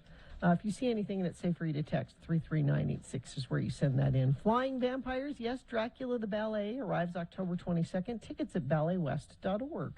Here's boner candidate number 3. It's my biggest worry. This from Brian Schott's column in the Salt Lake Tribune, The Rundown. Utah Representative Kira Birkeland, Republican of Morgan. You know, one of those legislators who is upset because the state health department doesn't do what they say. Representative Birkeland said Monday evening her biggest worry is Americans who are following the advice of Dr. Anthony Fauci. That's her biggest worry. During Out an of all appearance- the worries she could have, that's the one. During an appearance on Newsmax TV, Birkeland was asked about Fauci's statement that fully vaccinated Americans can enjoy the holidays with their families in a way they are traditionally used to. Quote, I can't imagine being his family at this point. I assume they're all vaccinated, but it's ridiculous to tell people they can't hang out with their family if they don't get a vaccine, Birkeland said. Birkeland added that the vaccine is not, quote, a perfect preventative against the virus, which she said has a 99% survival rate. More than 724,000 Americans had died from COVID-19 as of Monday, but it has a 99% survival rate. That's what she says. All of this is unbelievable, and the people that are following along, that's what concerns me. Fauci can say what he thinks, and he's entitled to it, but the people that are following his advice, they are my biggest concern for America, Birkeland said. You're stupid. Boner candidate number 3, it's my biggest worry. Let's review the first two and vote. Number 1, we don't need your lectures, you wanker.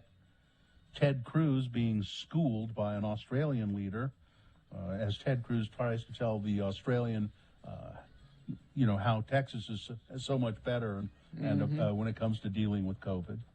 Boner candidate number 2, stop chasing me. It's a Colorado man who stole a U-Haul van and then called police and asked them to stop chasing him. And boner candidate number 3, it's my biggest worry. Okay, here we go. Let's get to voting. You've got to decide of these three candidates, which one is the worst, which one deserves to go forward to Boner Fight, possibly becoming Boner of the Day. Because if it wins here, it's not Boner of the Day yet. It's the winner of round 1. It has a chance to be Boner of the Day. Round 2 comes up at 8:20. 3 more candidates. We'll get another winner there. Then we'll take both of the winners, round 1 and round 2, put them against each other. You'll vote for Boner of the Day at 9:20 this morning. That's when Boner Fight happens. So right now we got to pick one of these 3 to send forward from this round 1. So choose 1, 2, or 3. Remember your candidate number, the one that you think should win. Put that single digit, that's all we need, in the message of a text. Text it to 33986. Easy. Or you can call the producer's booth at 877-602-9696. Use your voice. Or go online, x96.com. Look for the box that says Boner Voting October 19, 2021, and vote there. Refresh your browser, and you will find that box. Go ahead. And until the end of these messages, this is round 1. Go.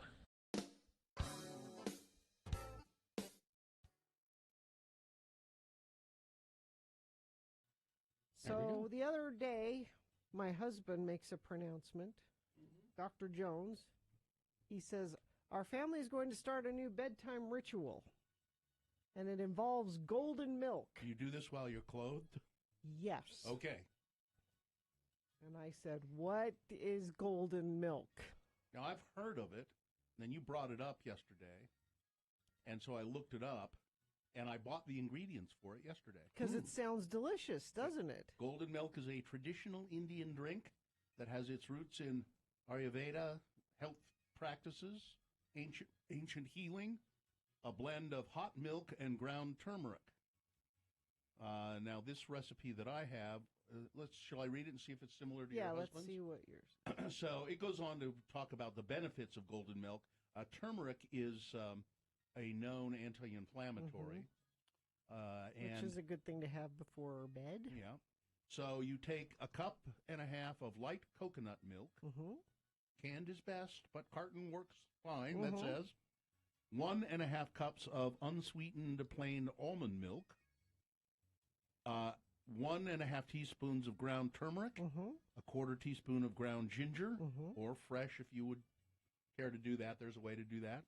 1 whole cinnamon stick. 1 tablespoon of coconut oil, and a pinch of black pepper. Then sweeten it with anything pretty much you like. It suggests here coconut sugar, stevia, I guess stevia is like non-caloric. Yeah. Or maple syrup, which sounds kind of good to me. We did honey with ours. And then you just put it all together in a pan and heat it up and then drink it. And a twist of black pepper, which sounds kind of weird. No, that's what I read that. Yeah, to finish it on. Black on the pepper. Top. Sounds And good. It's so you've bought it. You haven't made it yet. I bought all the ingredients. I was going to make some last night, but I didn't do it. It was delicious. However, it has turmeric in it. Yeah. Which stains everything it touches. Yellow.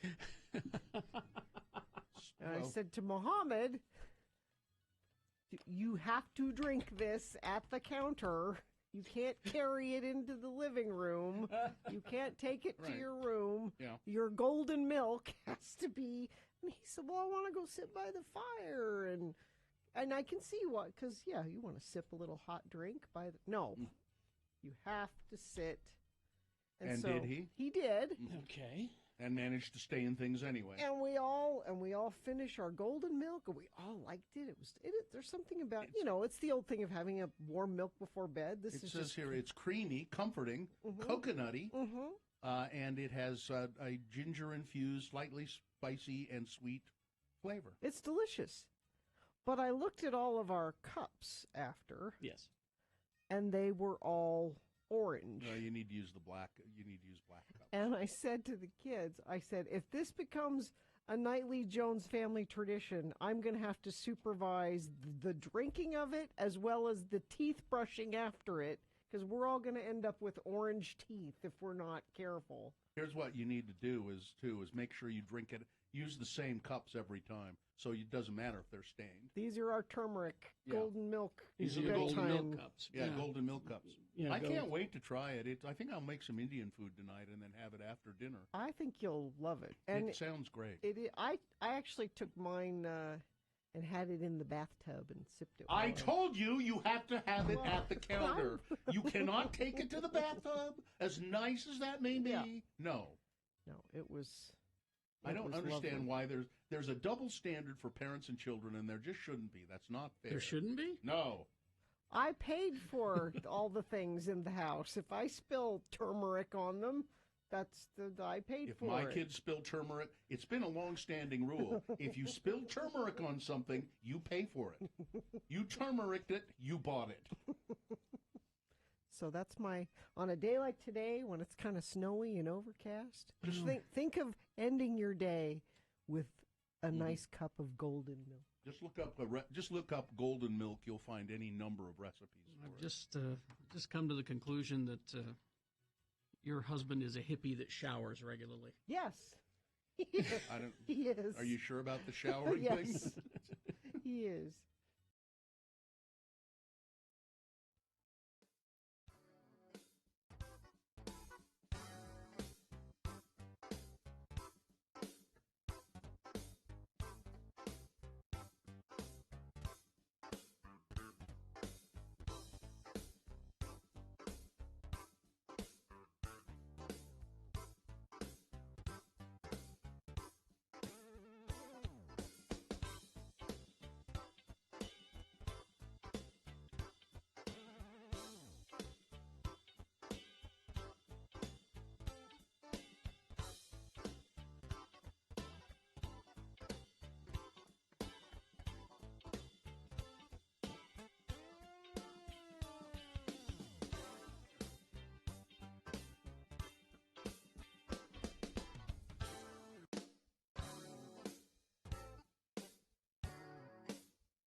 $7.47. Let's award round one of your boners. And round one of the boner voting is brought to you in part by a really good pasta. As what do you call them? They're filled with cheese, little tortellinis.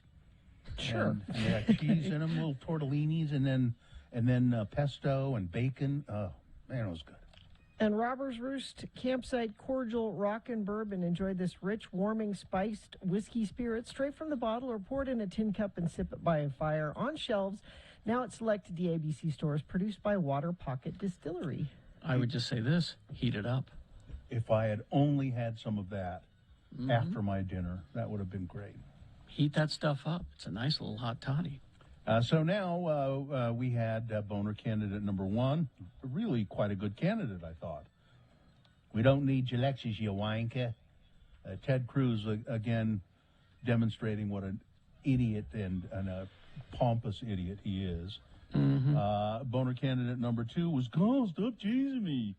Classic boner. Classic. Indeed. And boner candidate number 3, my biggest worry. A member of the Utah State Legislature saying that her biggest worry is Americans who follow Dr. Anthony Fauci's advice. I don't know what's worse about that one, that she believes that or that she's saying this because she knows that's what her voters want to hear. She believes it, and what's really bad is so do her friends and neighbors who voted for her. Yep. And those unvaccinated people, by the way, are not listening to Dr. Fauci. They're not saying, well, Dr. Fauci says we can't get together for Christmas, so we're not going to. That's not going to happen. They're going to get together anyway. So what is she talking about? Juan, or probably Juan, won the Ballet West Dracula tickets, and the winner going away, hands down, boner candidate number 3, it's my biggest worry. There you go. I like to keep it local. There's your winner of candidates, or round 1, excuse me, round 1's voter, boner voting. We got round 2 coming up at 8:20 with 3 more candidates. We'll get another winner there. Then we'll take both winners, put them against each other. You will vote for boner of the day at 9:20 this morning. That's when boner fight happens. So the Squid Game has been the Squid Game has been quite controversial on Netflix, hugely popular. It is the biggest thing that they've ever shown. As far as viewership goes. I saw a money figure yesterday that said it had made 900 million. Is that? Do I know? I lose track at some point there. Is that close to $1 billion? 900 million? Yeah, I thought more than that, yeah. It's at 900 million. It's worth that much, yeah. So just, everybody's watching it. I watched it. Carrie's seen it. Katie has seen it, I believe. No? Do you not want to see it? You just haven't. I don't think you would be watching this. Kate. I'm one of those people that once something gets like a super, super massive hype and every person I ever meet continues to tell me that I need to watch it, I lose interest very quickly.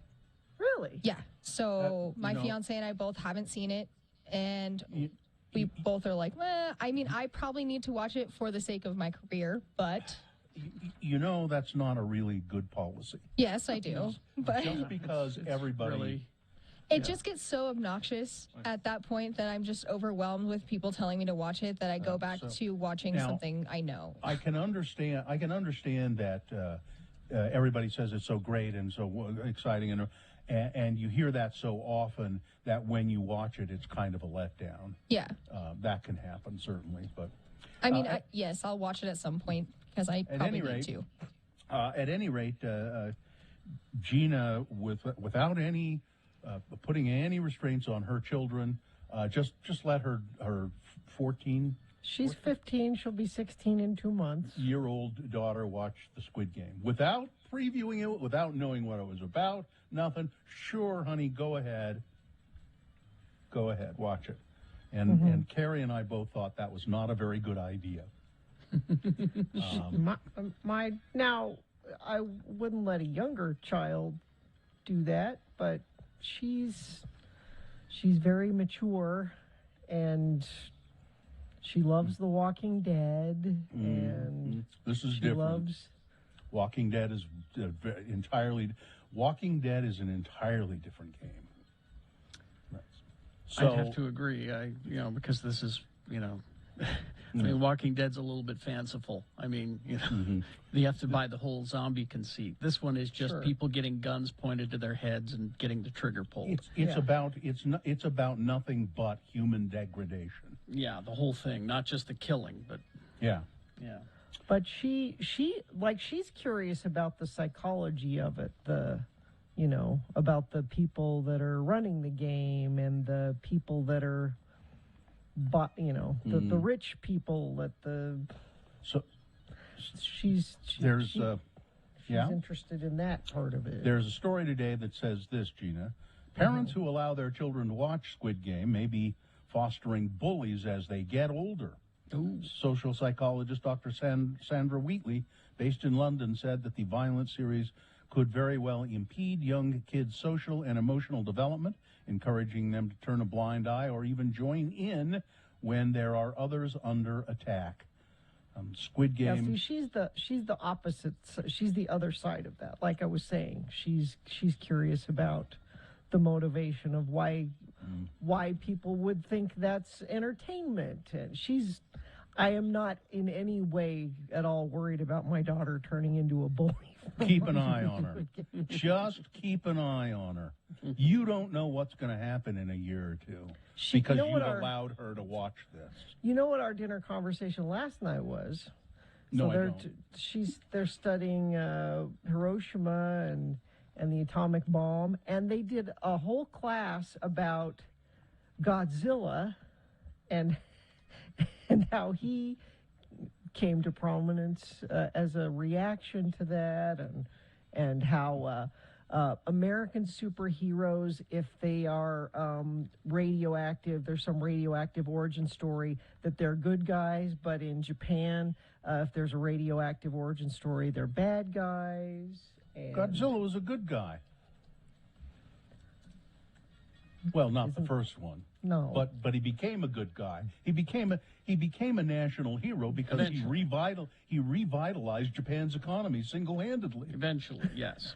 But Carrie, is she right that initially it was radiation is bad, and it was emblematic of the atomic age and all the terror and destruction and So my daughter's a bit more of a deep thinker, is what I'm saying. I'm not worried about her watching Squid Game and going out and bullying people. Well, there were very, very intelligent serial killers too, Gina. I just want to point that out. I'm also not worried about my daughter. Very, very intelligent, very analytical, and serial killers. Okay, so just keep an eye on her. I will. You've opened up this door. You're right. I will. So, now you've been watching it. Have you watched? No, I haven't. I thought you said you had watched it with her. My daughter watched the whole thing and came to me and said, "I want to watch this with you." And you haven't done it yet because apparently you don't care.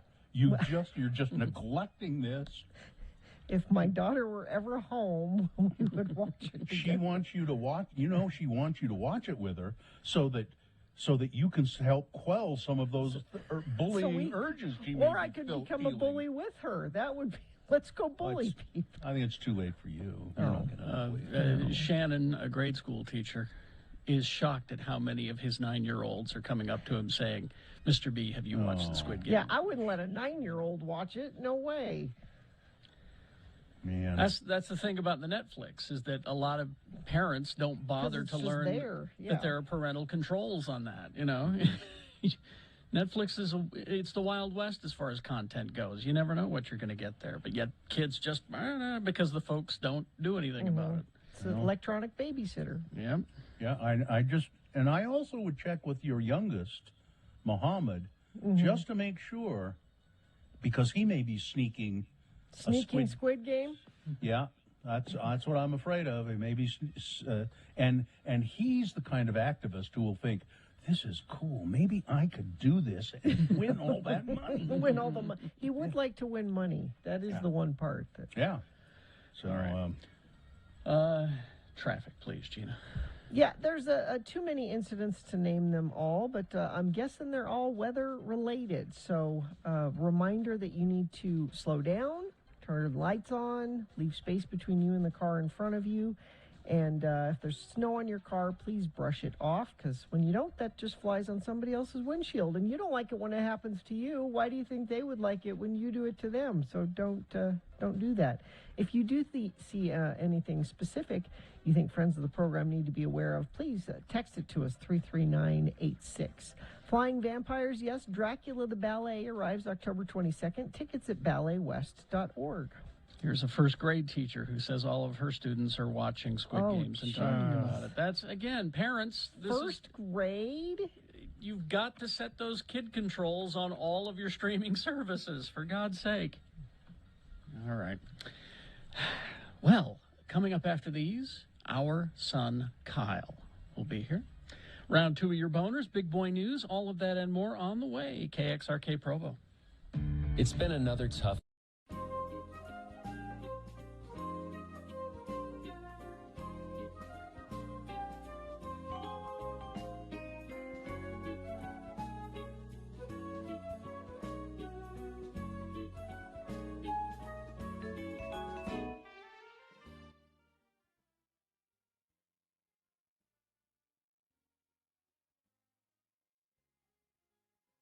So when is Seymour coming? Well, he said he'd be here now. He says he's got some real good stuff for us, stuff that's going to make us some dough. None of his ideas have panned out so far. You said hiring a personal manager to get us some outside projects would be a good thing. I know. You said that we'd start making some extra money. I know. Nothing so far, partner. Nil. Nothing. We haven't seen a dime. Well, Seymour says we're too picky. Says we have to bend a little bit. That's got to be him. Come on in, Seymour. Hey, that's pretty good. How did you know it was me? Well, you said you'd be here at this time, and no one else ever visits us. Yeah, and I could smell your Aqua Velva through the door. Ah, powerful, ain't it? I love Aqua Velva. So, Seymour, what kind of stuff have you got for us? Well, first off, let me tell you, everybody wants a piece of your asses. Radio from Hell is hot right now. Hot! It's positively volcanic. Now, I can get you two volcanic gods a personal appearance fee to MC the grand opening of a new artificial limb store at a strip mall in downtown Nephi. How much? How much money? Well, no money. I got you trade for this one. You guys can take your pick of any partial orthopedic appliance you like. If you need full limbs, they want to charge you a little, like cost or something. Well, I think I can speak for Bill when I say we pass. Carrie, could we just put this one on hold? I need to speak with Aunt Esther and see if Uncle Clyde's hook is still busted. All right, that's a maybe. I'll put this one on the maybe pile. Okay, here's the next offer. A big pharmaceutical concern in Santa Quinn. Utah? Yeah, Utah. This pharmaceutical company has a brand new hemorrhoid ointment, and they want you boys to be the spokesman. Now, before you say anything, just listen to some ad copy I was formulating in my head as I rode over here on the bus. Hi, we're Carrie and Bill, and being DJs, we spend most of the day sitting on our asses. Boy, do we know about hemorrhoids. Something, something, something, vamp, vamp, vamp. So get rid of your hemorrhoids right away with Roid Away. Roid Away? Let me guess. No money for this one either? I think I speak for Bill when I say we will not endorse Roid Away for trade. Tell Roid Away to take their proposal and shove it up there. No, hold on, Carrie. I've been kind of inflamed lately. It's on the maybe pile. Here's the next deal. The Mighty Morphin Hell Rangers. You two can morph from yourselves into these guys wearing tight leather outfits and football helmets. Absolutely not. Look at Bill's gut. Do we want our fans to see that gut in tight leather? I think I speak for Bill when I say... Wait, Carrie. Hey, Seymour, is it pink leather? I just love pink leather. On the maybe pile. Finally this. You guys know them little Looney Tune Kids cartoons, Teeny Toons or whatever? Yeah. Very popular. Little Bobby? Huge. Muppet Babies? The biggest. Well, picture this. Carrie and Bill cartoons with the two of you as little baby DJs, getting into all kinds of radio adventures at a grown-ups radio station. It's called Hell Babies. What do you say? I want to turn this down, but before I do, let me ask Bill. What do you think? Seymour, would only my cartoon wear a diaper, or could I get to really wear a diaper sometimes? On the maybe pile. Maybe pile. Yeah, maybe. Yeah.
Okay. Do we have a sponsor or a giveaway here, or? No, we could dive right into checking in with our son Kyle. He's just a little albino boy, Kyle Brown, who has now become a diminutive albino man. He's an old friend of the program, and Kyle has joined us. We heard about Kyle coming down with an incurable illness, and we thought we'd reach out to him a few weeks ago and get him back on the show with us. And it's been gratifying to me to do that, Kyle. I have to tell you that. Oh, good. You say I came down with it. It sounds like a cold. Yeah. You came down with 24-hour ALS is not a thing. Do they know why people get ALS, Kyle? No, there's several theories, but really we don't know. And it's always fatal. Yes. There have been, though, I think I mentioned last week or the week before, 32 or 33 reversals now. How did those occur? They are documented that they for sure did have ALS, but in research and trials, these people, someone from not being able to walk to walking or moving an arm. So it's what it is just I hate to say, it gives you hope, but it does. Sure. And that that a cure is close. It really is. So, Kyle, when we and by the way, the kind of ALS that Kyle has, as you might guess, listening to him, it affects his voice and speech. But other than that, you're feeling generally pretty good, right? I am losing hand strength and dexterity. So that's typically the next step. So it's always good to know how you're going to die. But that's, what I'm told is the next. And what we're seeing. And by the way, I should address, so I think a few weeks ago, now I had a message, instant messenger from someone, and I was just trying to find it, and I can't find it, but asking, and I don't know if I addressed this before, if this is real, like, or if this is a ruse, a not very funny one. Yeah. It's not. It's real and it's funny. It's very real and very funny. Well, because our conversations with Kyle in the past have been jokes mostly, so you can understand why people are maybe not believing that this is real. They may not trust you, Kyle. Yes. Right. Yeah. And that's why I just thought to mention, this is real. What was happening. Yeah. Now, Kyle, you just were doing. We talked last time. We talked to you about bucket list things, but you sort of did a bucket list thing this last week. Yeah, this pisses me off. This pisses me off, Kyle, because you didn't say anything. When I asked you about bucket lists, you didn't say anything. You say you really had nothing to say about it, and then I understand you did something remarkable last week. What was it? Well, I was in Kauai with my son, and so usually bucket list things for me aren't things that, like, boy, since I was a young boy, I'd want to do this. It's more like things along the way I find, like, I see and I go, that would be really cool to do. Well, let's do it right now, just in case. Oh, my stupid damn cat ears knocking stuff off. Get off there. Go. Go. Your cat?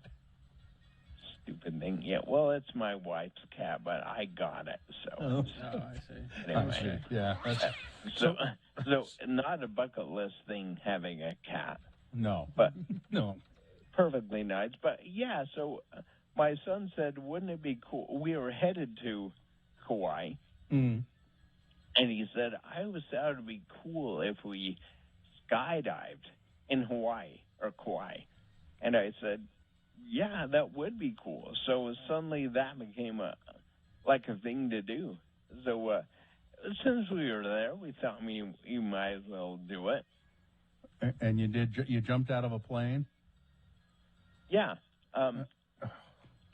I think so. I'm kind of cheap, Mm-hmm. and I think my son, seeing that, found the least expensive skydiving place in I Hawaii. don't think you want to cheap with out on your skydiving But Gina, experience. but Gina, why not? Why not? You know. Yeah. Well, your son is involved here. He doesn't have ALS. No, but he's young. He can walk I it don't know off. if that's something terrible. Yeah. As we're driving up, or not driving, flying, this crappy plane takes off barely, and is shaking, and I'm in with my son and the two guys jumping with us, and they're smiling, and they're like, "Hey, are you scared?" And I'm like, "No." Of what? So he kind of has this weird look, and I'm like, "Yeah, I'm going to be dead soon, so this is like nothing. If it happens now or 6 months, it doesn't matter." And I never thought I could shock a parachuting instructor, but I think I did, because the look on his face was like, "What the hell?" Did they tell you can't jump out of a plane if you're drunk? No, but can't you? I think they seem fine with it. And they don't care. They had my money. They had my card number. It doesn't matter. Yeah. They're going to charge it no matter what happens. What was it like?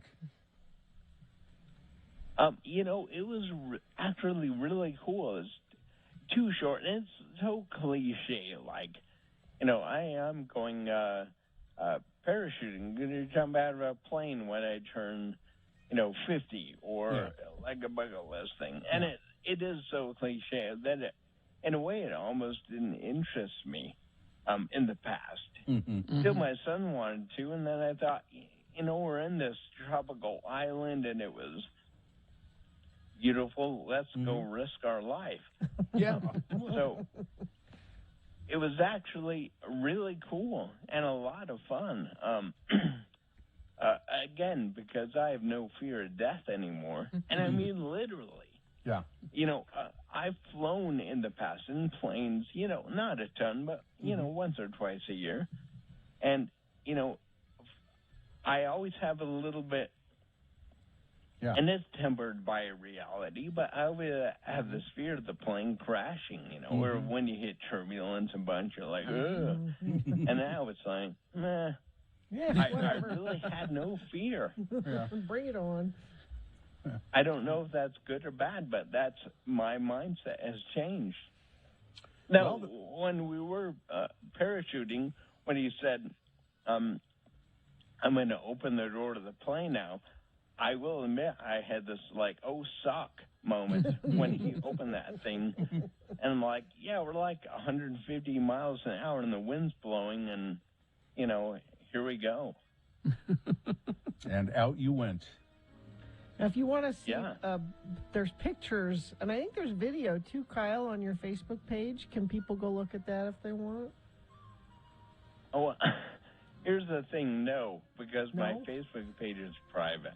Oh, so maybe I just realized, Put it on your, what is it, Iron Kyle website, or, Yeah, I'll put it up there. Put it up there. Okay. What is that website, Kyle? And then we got to go. iron-kyle.com. All right. Okay. All right, Kyle. Are you going to do something to try and defy death this week? I know this week I have a very sad last occurrence that maybe we'll talk about next week because right now it'll make me fall. Oh, okay. Well, All let's right. not do that. Okay. But I'm all I right. don't want to do that. Okay. Okay. All right, Thank you, Kyle. Thank you. Bye-bye. Bye-bye. All right. Oh, crap. Where's the off button? All right. Come on. Look. And while we spoke of many things. All right. Traffic, please, Gina. Lots of issues this morning. I'm assuming most of them are weather related. We've got a crash. Let's see. Northbound I-15. This is in Murray at the I-215 junction off to the right shoulder. Crash SR-138 in Stansbury Park at milepost 19. Crash southbound I-15 milepost 267. This is prior to Center Street in Provo. Crash SR-224. This is up in Summit County. The Park City Mines is where that one is. And friend of the program, that Provo one I just mentioned. Big accident, major slowage just before Provo Center Street exit southbound I-15. Police are on site. Thank you, friends of the program that have sent in traffic this morning. They've also been sending in messages like, please tell people to slow down and turn their lights on and brush the snow off their car. So I'll pass that along as well. 33986 is where you text us if you need to. Visit your Utah Honda dealers for 0% financing and a great trade-in values. Visit UtahHondaDealers.com. All right. Boners round 2 coming up. Here are the candidates you'll be considering. Number 1, looking good, Ken. Boner candidate number 2, I did it on purpose. And boner candidate number 3, if you will all stop going to Hooters, Hooters will just go away. Mm-hmm. Boners round 2, big boy news, all coming up after these. Stand by. Zero Res. Just go to your web browser and look for it. Zero Res. They'll find the location that's closest to you. The two ways you do that are ZeroResSaltLake.com or ZeroResDavisWeber.com. Yeah, you realize, of course, Zero Res is that's a palindrome. It's the same forward as it is backward, You can call Zero Res and they will come and clean your carpets without chemicals, without shampoos, without stinky stuff. Not just your carpets, but upholstery, countertops, tile, and now they're doing air duct cleaning. In fact, they have a special now, $33 per room plus 25% off air duct cleaning. That's a great thing to do, especially now your furnace is kicking on, you're blowing air through your house. You want those air ducts to be clean. I sure do. So call Zero Res. It's 801-288-9376. That's 288, and then spell it out, ZERO. Or you can go to ZeroResSaltLake.com or ZeroResDavisWeber.com.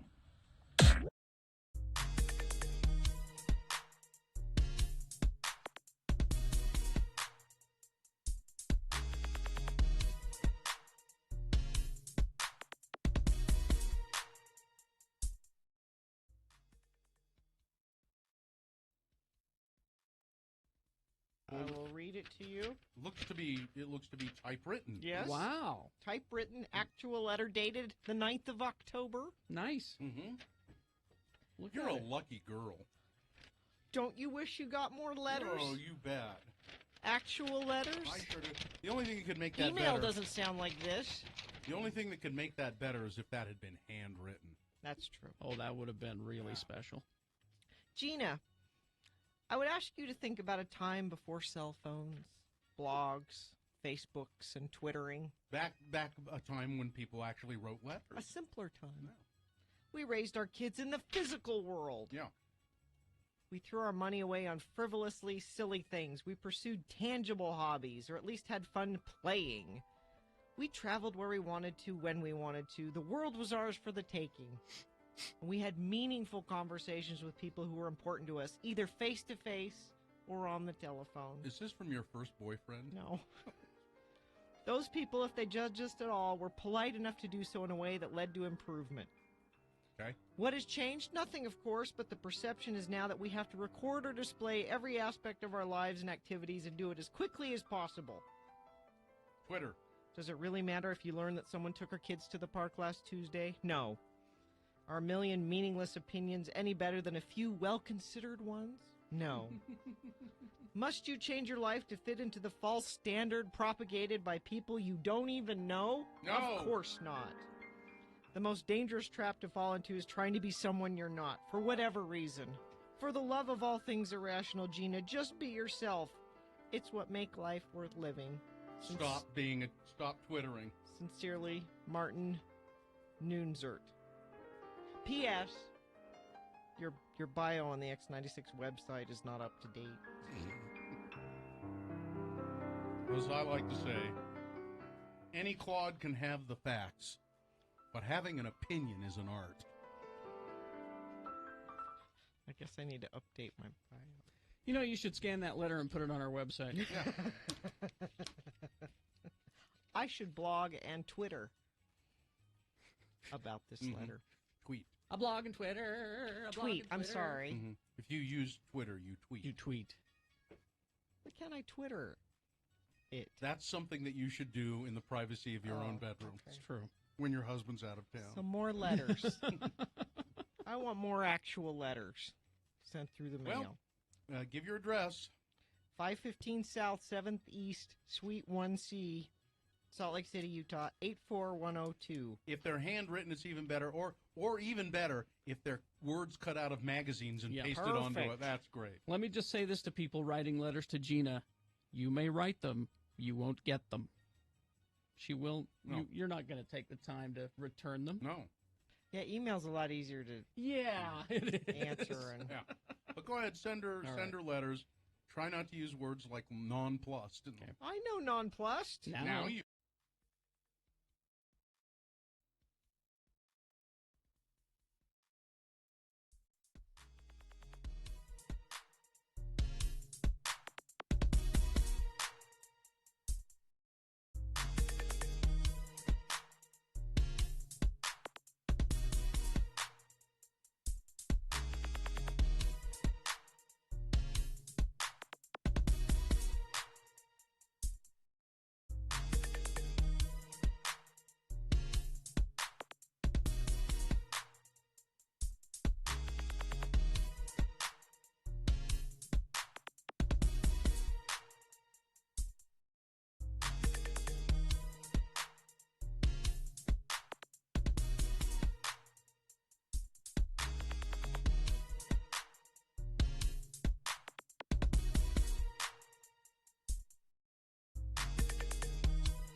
All right, 8:22. Let's get to it. Round two of your boners. This is 3 news stories. These are examples of bad, stupid, or funny human behavior. You'll decide with your vote of these 3 candidates which one is the worst, which one should be boner of, well, the winner of round 2. You see, if it wins here, it's just the winner of round 2. In order to be boner of the day, it'll have to defeat, once it defeats these other 2 candidates, it'll have to defeat the winner of round 1's voting. We'll take both winners and put them against each other. You'll decide boner of the day at 9:20. Right now, you're sending one of these from this round 2 forward to boner fight. 1, 2, or 3. Remember your candidate number, the one that you think should win. We'll get to it coming up here in a moment. 2 candidates now, a third after the news. Once you've heard all 3, you'll vote, and one of you lucky random boner voters will receive Tickets to The Chocolatier, an evening of immersive dance theater in a multi-room venue where you choose who to follow, and sometimes they choose you. Limited run of shows, including Friday late nights, Sunday afternoons, and closing Halloween night. Tickets at sonderimmersive.com. That's SONDER immersive.com. Okay. Boner candidate number 1. Looking good, Ken. It's hard to believe that this needs to be said, but injectable self-tanner is not a trend, and anybody who says otherwise is as uninformed as the human Ken doll, Jimmy Featherstone. The headline grabber has made headlines again after Mr. Featherstone admitted to injecting illegal melanin-based substances to boost his tan. But the 22-year-old from Hull, East Yorkshire, may be killing himself with the stuff, experts have said. Mr. Featherstone, who is also a tanning bed regular, first started using the injectable tanner at the age of 18. Appearing on the British talk show The Morning, he recalled the 2 days that he spent bedridden after launching the dangerous tanning regimen about 5 years ago. As Kayat pointed out during the program, the hormone-disrupting drug may also contain potentially harmful ingredients not advertised on its label, noting that the side effects of the untested product are unknown. Despite the risks, Mr. Featherstone says he can't imagine his life untanned. What kind of life is this? Apparently it's good enough. It's good enough to get him on the morning show on in England. I feel that it makes me better since I've got a tan. I don't leave the house without a tan. It makes me feel good about myself. Some people won't leave the house without makeup. I won't leave without a tan. Boner candidate number 1. Looking good, Ken. I mean, you're never fully dressed without a smile. I believe that. But is that right? Okay. Yeah. Boner candidate number 2. I did it on purpose. That's what the conservative pundit Dennis Prager has told his listeners. Oh, God. I've done what a person should do if one is not going to get vaccinated, said Dennis Prager. He announced that he has COVID-19, and he told his audience, I contracted the disease on purpose. It is Did he go to a COVID party? It is infinitely preferable to have natural immunity than vaccine immunity, and that is what I hoped for the entire time. Hence, I engaged with strangers, constantly hugging them, taking photos with them, knowing that I was making myself very susceptible to getting COVID because, well, I wanted to. I wanted to get it on purpose. Prager admitted that his health care plan might sound bizarre, but he did it in the hopes that he would achieve natural immunity and be taken care of by therapeutics. He claimed that's exactly what has happened. And he said, why is he okay with the therapeutics? Why is that? They seem awfully rushed. They seem rushed and untested, don't they? Yeah. Oh no! Listen to what what he's taking. He said he has spoken out against the vaccine in the past. He said his condition is not bad enough that he needs to go to the hospital. He's been treating the virus with monoclonal antibodies, zinc, azithromycin, and medications like hydrochloroquine and ivermectin. Like hydrochloroquine and ivermectin. Like them. Still, I'm not saying that he's taking them, but like them. Oh, no, he is. He's taking. Well, the thing is, though, with the monoclonal antibodies, that is a treatment that, yes, even though rushed and not FDA approved, they love, and it actually works. It'll help him. He'll probably be fine because he got this. It's a very expensive treatment. Now, he doesn't have to pay for it. The government does. But it's much more expensive than the vaccine. I've done what a person should do if one is not going to get vaccinated, he said. He's a moron. He is. Boner candidate number 2. I did it on purpose. But the legislature trots videos out from his website. Keep in mind, he's just a talk show host. But because he has university in the title, Prager University, the legislature and school teachers show his videos in classrooms. Coming up in a moment, Boner candidate number 3. You know, if you'll all stop going to Hooters, Hooters will just go away. Boner candidate number 3 for round 2. Coming up after this, Big Boy News and Opinioendo, brought to you by... At the height of its power, Angkor was a glorious city, but by the late 16th century, the empire was crumbling. Come along on a 3D adventure to unveil the mysteries behind this lost jewel of Cambodia, opening October 15th. Well, that happened already, didn't it, at Clark Planetarium? Must have, yeah. All right. Paul McCartney and Taylor Swift. What? They will be getting married they will induct newcomers into the Rock and Roll Hall of Fame during its annual ceremony set for Cleveland on October 30th. McCartney will give the presentation for Foo Fighters. He's close to Foo Fighter Dave Grohl, and who after next week will share the distinction of being inducted twice. McCartney is in as a Beatle and a solo artist. Dave Grohl, of course, Nirvana, and then now he'll be inducted for being Foo Fighter. Swift will induct songwriter Carole King, who also performed some of her music along. Taylor Swift will perform some of Carole King's music along with Jennifer Hudson. Angela Bassett, who played Tina Turner in the movie What's Love Got to Do With It, will induct Tina Turner. Also on hand, Christina Aguilera, or Xtina, as I like to call her, Mickey Guyton, and others scheduled to perform tributes to Tina Turner. And Drew Barrymore will be enlisted to induct the Go-Go's. Lionel Richie will speak in honor of music executive Clarence Avant.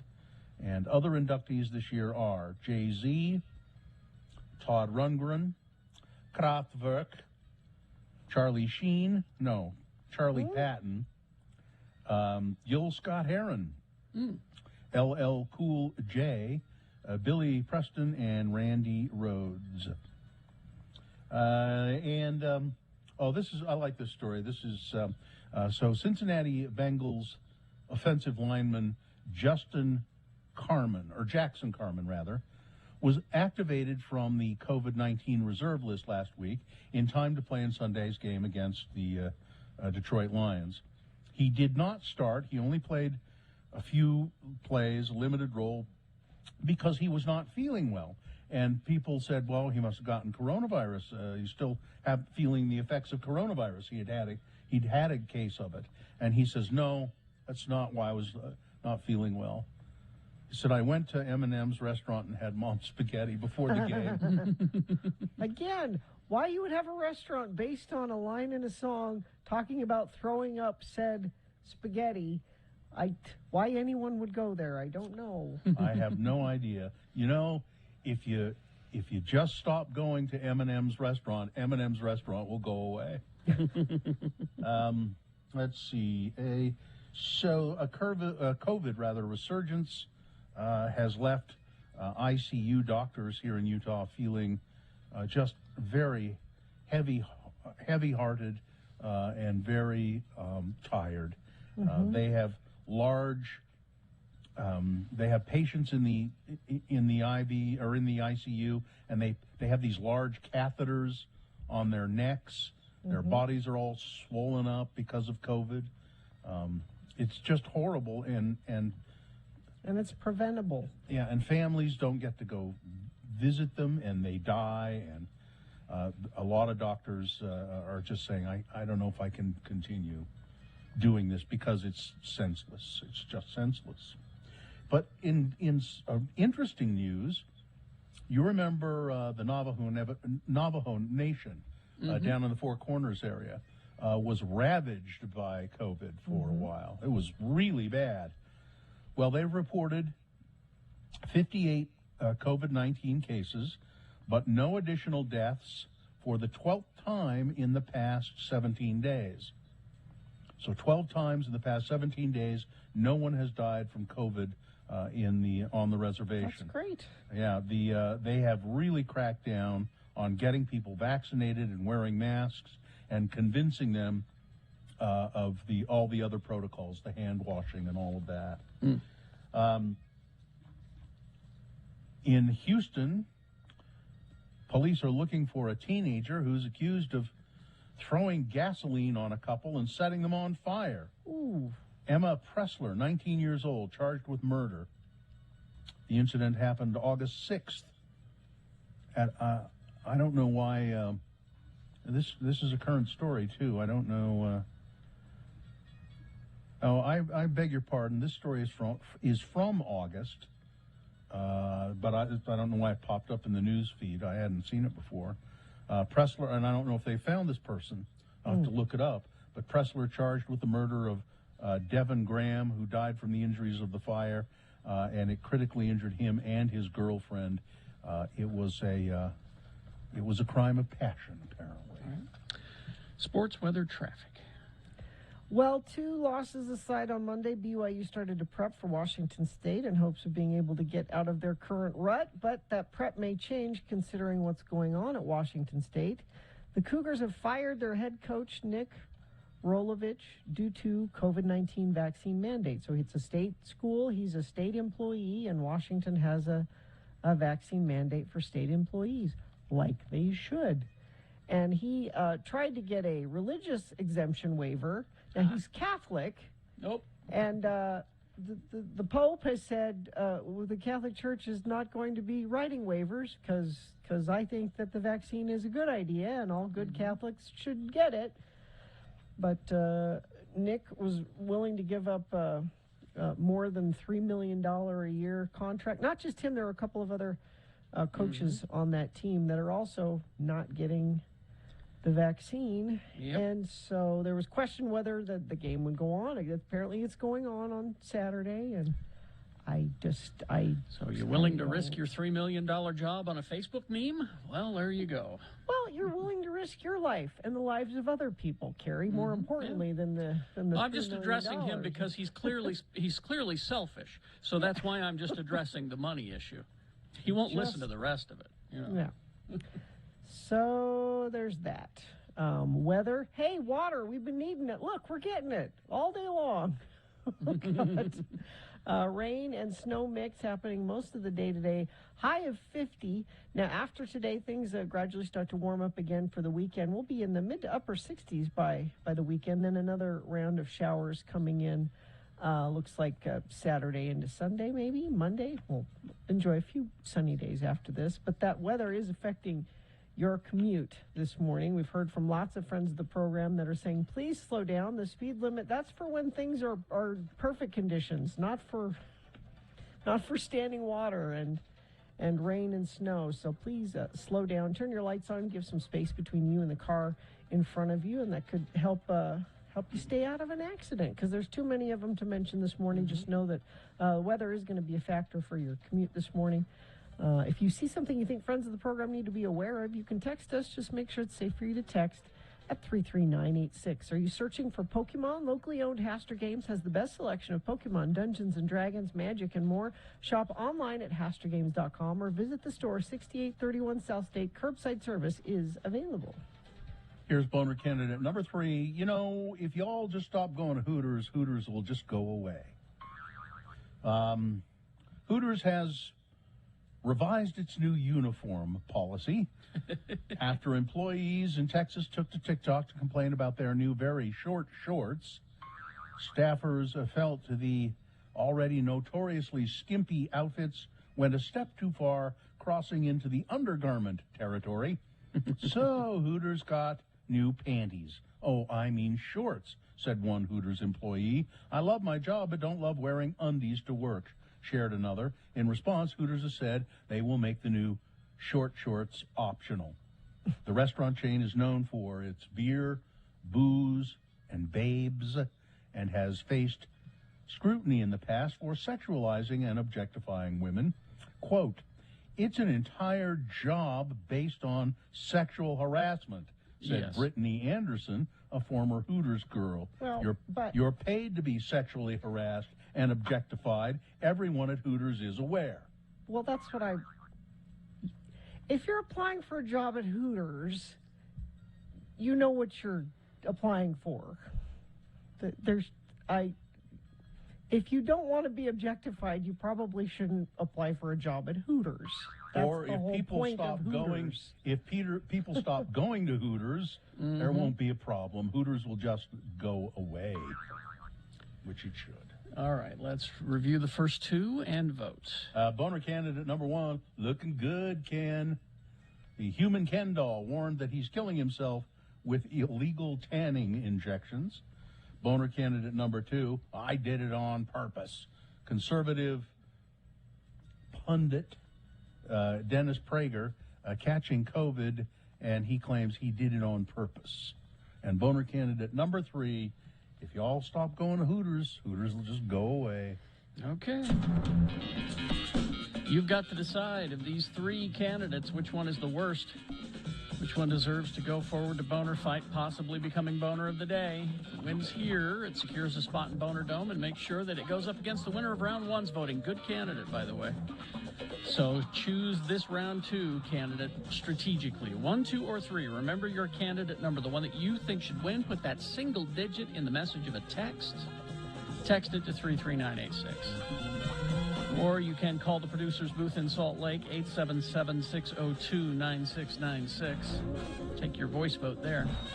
Or go online, x96.com. Look for the box that says Boner Voting, October 19, 2021, and vote there. If you don't see that box, refresh your browser. It'll appear. We'll take both of the winners, one from each round, put them against each other, and you will decide Boner of the Day next hour at 9:20. Right now, this is round 2. Send one of these 3 forward. Let's get to voting. Go, round 2.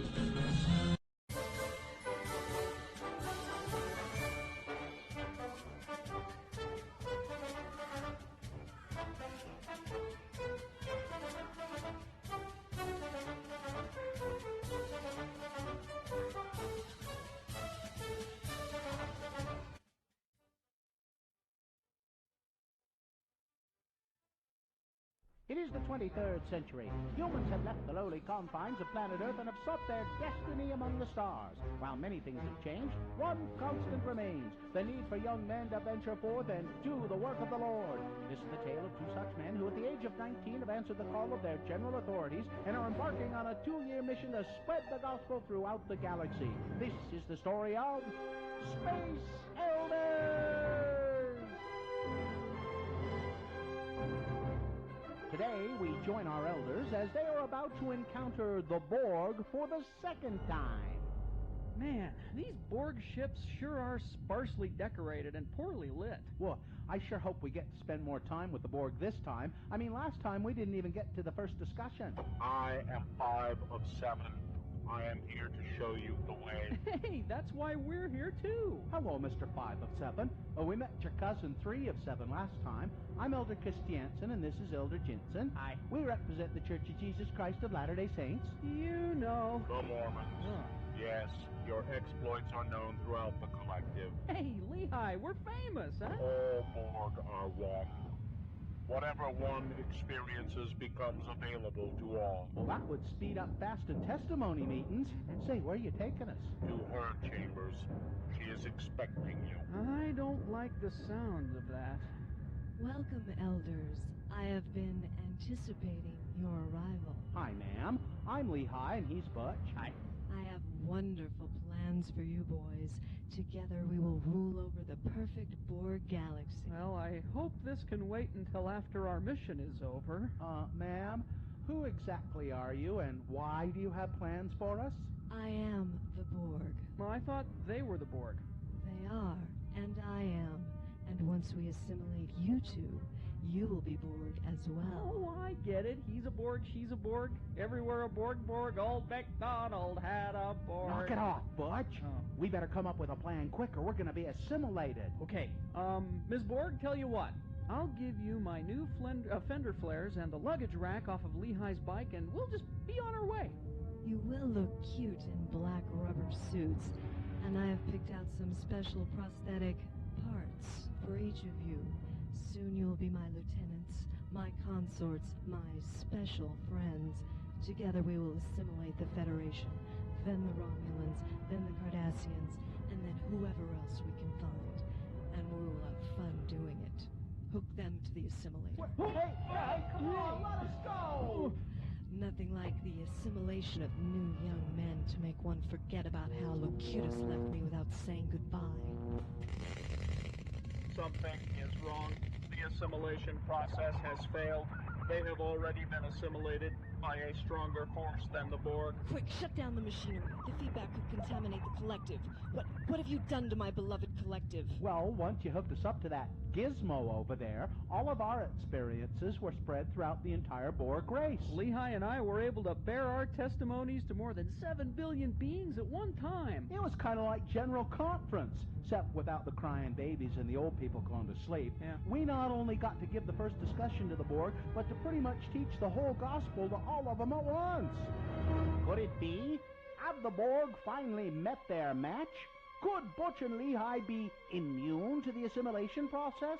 Tune in next time to hear the Borg say... I am Elder 5 of 7, and this is my companion 4 of 9.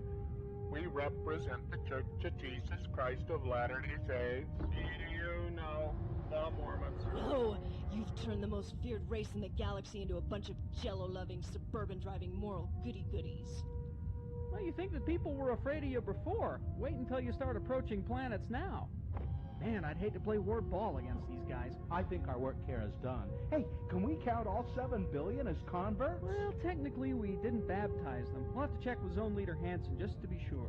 What about me? I was queen. I was the most powerful being in the galaxy, ruler of an entire race of warriors. What am I supposed to do now? Well, I guess you are now the most powerful Relief Society president in the galaxy. Congratulations. Gotta go. Bye-bye, sister. On the next artificial limb attaching episode of Space Elders!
Let's see, it is 8:47, and let's award round 2 of your boners.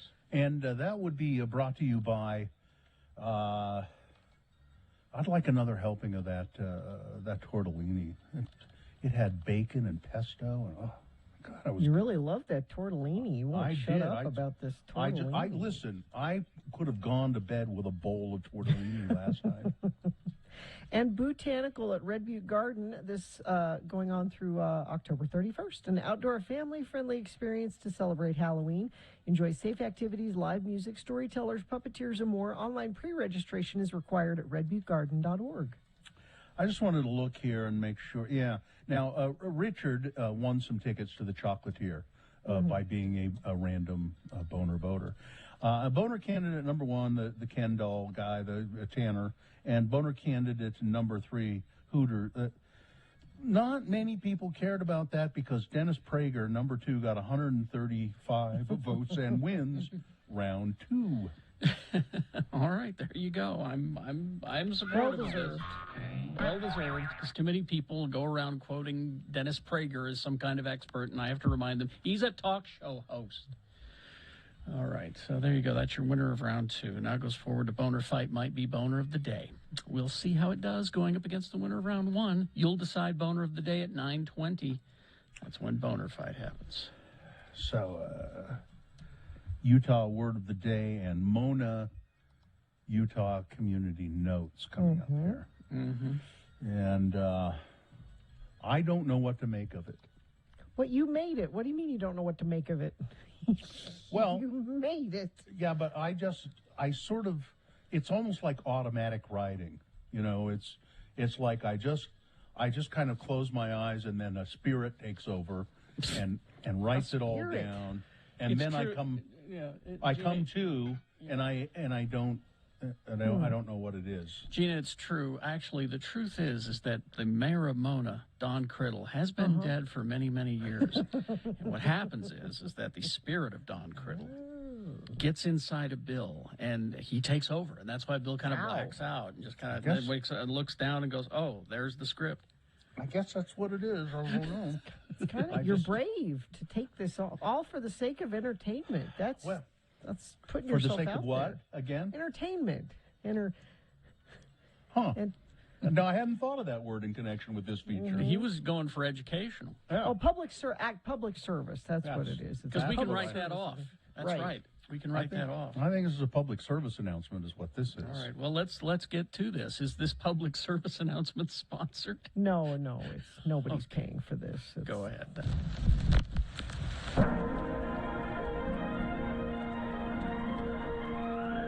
It's often said that people of Utah speak a language all their own. It's a language that's often confusing and even incomprehensible to newcomers here in the Beehive State. So, Radio from Hell presents a handy guide to help everyone understand how the natives speak. It's the Utah Word of the Day, and today's word is... Merkel. Mercull. Merkel. And now, here's the Honorable Mayor of Mona, Utah, Don Criddle, with Mona Community Notes, along with this Utah Word of the Day.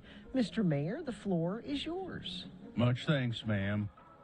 And hello and good day to all of the listeners out there who have told this station and me, Don Criddle, the Mayor of Mona personally, how much you delight in our Mona Community Notes segment.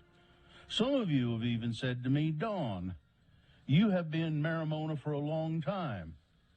Why? What is it that you like so much about Mona? And I've said to them, why not? Mona is a great place for kids, as my son Denver Criddle will agree with his father. Right, Denver? Whatever you say, Daddy. You know, whenever I put on a bunch of weight and get real tired, I want to be Mayor Mona, just like you. But there's lots of things for a young man like Denver or a young woman like his sister, Sissy, to do. I believe I'm right about that, right, Denver? Like the beautiful Burriston Ponds. Oh, you bet, Daddy. I like to go fishing at the ponds. One time I caught a chub. And you can go swimming down there, too, but I'm not a very strong swimmer, so I just fish. That's how I caught the chub. I was fishing. And I like rope swing, too, but I don't like to fall in the pond because, like I said, I'm not a very strong swimmer. The original Indian name of the pond was Punjin Spring, and they say in the still of the night, a baby's cry can be heard from the depths of the pond. Ooh. I don't know why. You know, my kid sister, Sissy, she is a strong swimmer. She can swim clear across the pond. Hey, Daddy, why do you think Sissy is a better swimmer than me? I don't know for sure, Denver, but it could be a combination of two things. What? One, she works at it, and two, you're full of something heavy, and it just drags you down. Oh, I know, Daddy. Sometimes I just sink like a rock, or a bowling ball, or a hunk of lead. Yeah.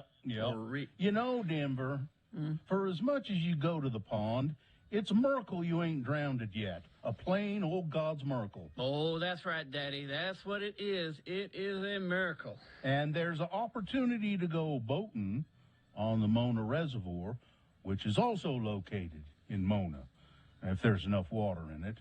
So, as I said, it's a great place for kids. Mona, Utah, so why not? I'm the Mayor of Mona, And I'm his boy, Denver Criddle.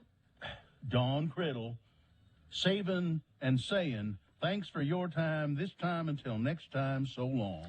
Daddy, if I could get the heavy stuff out of me, could I be a good swimmer? Getting the heavy stuff out of you really would be a miracle.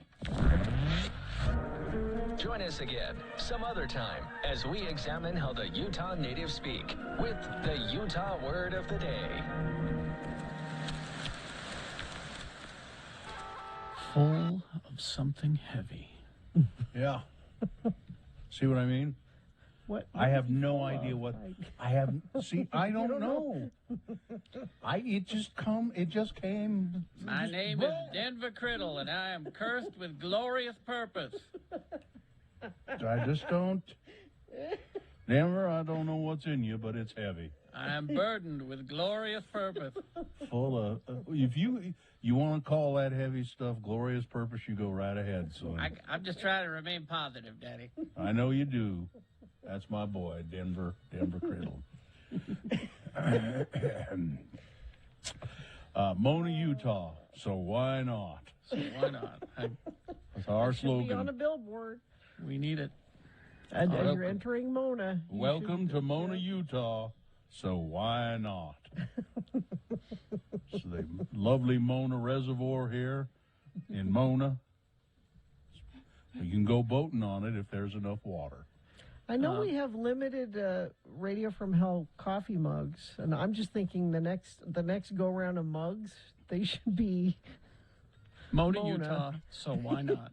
Yeah, that's what I want on the next mug. Well, nothing says Radio from Hell or X96 more than Mona, Utah. Let me check our ratings to see how we do in Mona first, okay? Because we're doing all of these favors for Mona. They need to do us a favor before we do them a favor. I think. You know, they're in the shadow of Mount Nebo.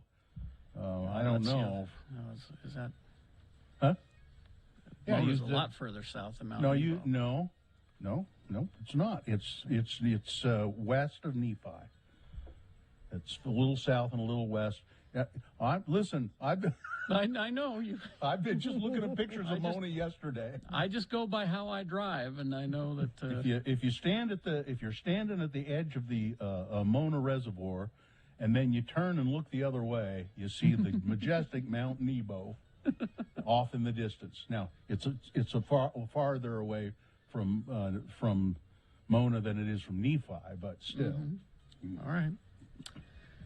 Let's see. Somebody thinks that Denver is full of S. I don't know where you get that. I don't understand. No. Why would you say that? That young man, it's not S. I don't know what. It's something heavy. It could be. That could be heavy. I just think they jumped to a quick conclusion there. They shouldn't. Yeah, I don't think so. We've been thinking of having a doctor look at him. Because he get in a pool, he just sink like a bowling ball. Would I be able to go to the doctor here in Mona? Or do I have to go to a special doctor up in Salt Lake? Well, we here in Mona, normally we have Denver go to the vet. What happened to Dr. Oldroyd? Is he not there anymore? Calvin Oldroyd, he's there. You know, he's still there. I don't like it when he gave me a shot in the bum. I don't like that. He's retired. Because he threw it. He threw it like it was a dart. I saw in the mirror. He threw it. He had to do something. He had to do something to keep his mind alive, and that was it. He threw it, and then he squeezed it. Yeah. It's an old-fashioned technique. All right. You can tell Denver is full of something heavy. Traffic, Gina. I like farting around Mona Community Announcement. I enjoy that very much. Hasn't been an enjoyable commute, I'm afraid. Lots of weather-related incidents. Crash southbound US 89 at 4th North. This is in Fruit Heights in Davis County. Crash eastbound SR 201 ramp to go northbound I-215 west. Right shoulder affected there. Let's see. We've got that issue down. Let's see. Provo Center Street one that we talked about earlier. I can't find it now, but I can see that it's still red. Oh, there it is. Crash southbound I-15 just prior to the Center Street off-ramp there. That's causing some issues. Just generally be aware that there's standing water. a rain and snow mix that could be causing a little bit of trouble on your commute. Just give yourself space between you and the car in front of you. Turn your lights on, slow down. And if you see anything you want to share with friends of the program, you can send it in to us at 33986. RSL versus San Jose at Rio Tinto Stadium Saturday, the 30th of October. Text the word LEO, L-E-O, LEO to 33986 to win your tickets from X96. Message and data rates may apply. All right. We will take a break. We'll be back. Tuesday Tunes with Todd coming up right after these. ShamrockPlumbing.net. Oh, man. They've been in my house a lot lately, Shamrock Plumbing. Didn't you replace a whole new water heater? Two water heaters had to be replaced and the system revamped. And Shamrock Plumbing, they had to run a chimney pipe thing to vent it all out. That's serious. It was serious work. Fortunately, Gary, the Shamrock plumber, he brought an apprentice with him, and the apprentice is the one who had to get out on the roof. Gary wasn't that's doing good. it. Well, but that Gary, sounds... certified licensed technician, right? Yeah. That's more than I need. My bathtub drain is slow, so I don't know. They can do Shamrock Plumbing. Get them over there. They can. You call them, they'll fix it right up. Okay. No job too big or too small. It says it right here on the copy that I'm reading for them. Every Shamrock plumber, a licensed certified technician. So give them a call if you need plumbing work done. 801-295-1690 or go to shamrockplumbing.net.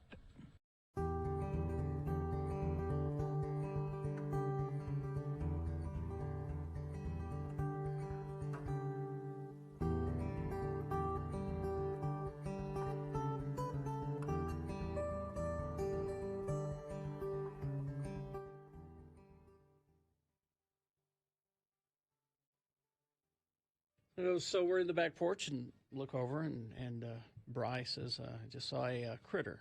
Was not specific because he knows how she feels. Yeah. And that was that. So Sunday morning we wake up. Morning's going fine. Mm-hmm. Everything's good. Making coffee, the whole thing. Mm-hmm.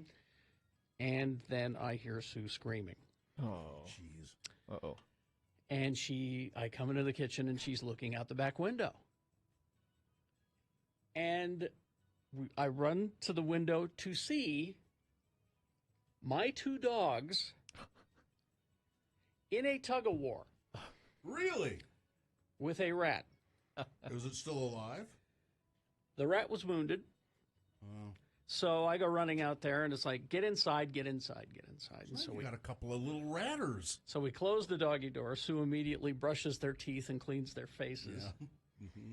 So she can, get loves. Mm-hmm. And so I'm now rat patrol. So the rat's lying there and it's wounded, and I'm like, it's still alive, but I look at it and it looks pretty bad. So I figure I'll leave it alone for a half hour and it'll die, and then I'll get a sack and pick it up. Go back out a half hour later. It's actually looking a little better. It's rolled over on its belly, It's still not walking because I think its legs are broken. Oh, God. Oh, jeez.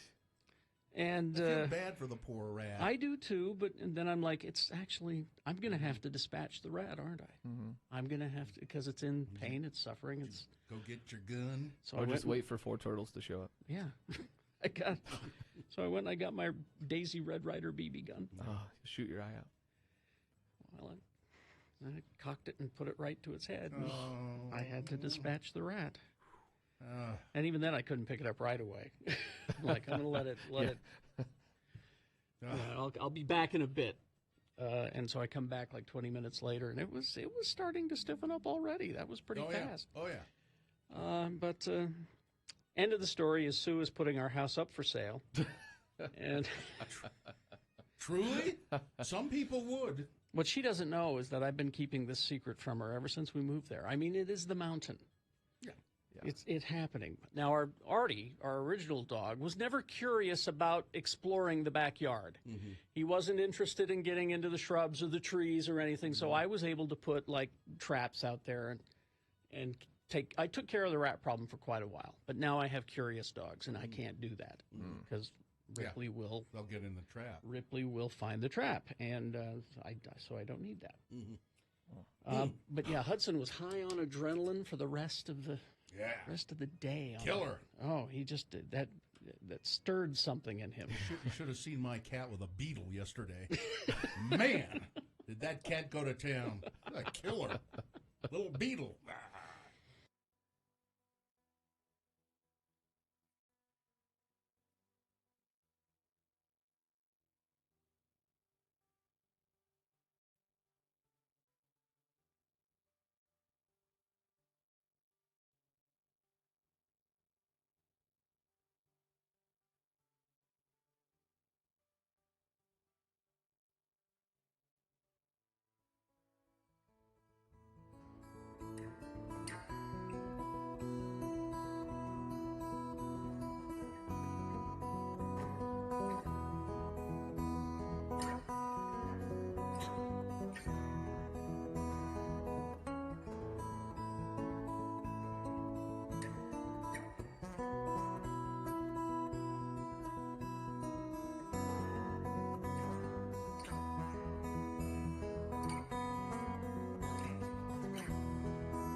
No pee breaks, people. No pee breaks. I think it should be. I think it should be truth, justice, and the Kurdzan way. Okay. No pee breaks because. Tuesday turns retard on X96. Fan for pal.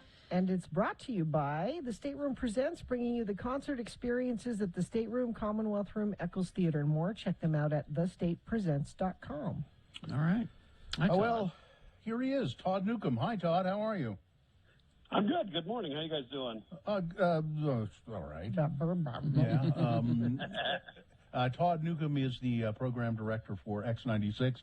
That means he's our boss. So we have to do whatever he says, and and when he comes on here on Tuesday and plays a song, he makes us listen to it. That's right, and you're going to like it. Okay, I will. I promise. What now? What have you brought this time? I mean, I think you probably will like this because it's a brand new song we just got yesterday from Jack White. Ooh. Yes. Yes, formerly of White Stripes, and then he's got a million other bands he's in, the Raconteurs and his own solo stuff. This is his own solo stuff, and you might have caught a clip of this. It was included on the Call of Duty Vanguard trailer, and I think they showed a couple of spots for it during football games on Sunday. Yes. But it's cool. It's Jack White just rocking the hell out, and I quite like it. What's it called? Song's called "Taking Me Back." All right, I'm looking forward to this. Jack White's a hell of a guitar player, so let's get to it. Yeah, he Jack shows White. that off. Yep. Jack White, Taking Me Back, Tuesday Tunes with Todd, X96.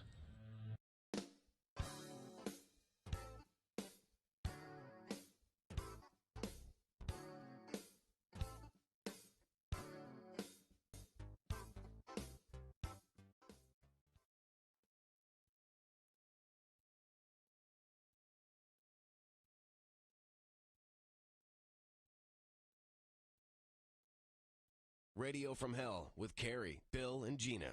96.3 FM, X96. I got caught in an embarrassing moment this morning. Oh, good. I can't wait to hear. Here at work. Already, I've been at work about an hour now, and already caught in an embarrassing moment. Are you saving it? No, I'll tell you right now. I came in the back door, as I always do. I kind of hope Chris is listening. I don't know Chris's last name. Mancow. Yeah, Chris Yeah, Mancow. sure. Yeah. So Chris is a board operator here in the building, and he tends to another radio station. He's a very nice guy, very quiet guy, very shy, I believe. Mm-hmm. Probably if he's hearing this, is embarrassed to hell that I'm even mentioning him on the radio. He's a very shy guy. So I come in the building this morning, and I'm walking down the long corridor there, and there down at the end of the corridor is a copy machine. And on the copy machine is sitting a big, it's like a briefcase, suitcase kind of thing. Okay. It looks like a toolbox, but not metal. It's a fabric kind of stuff. What do they call that?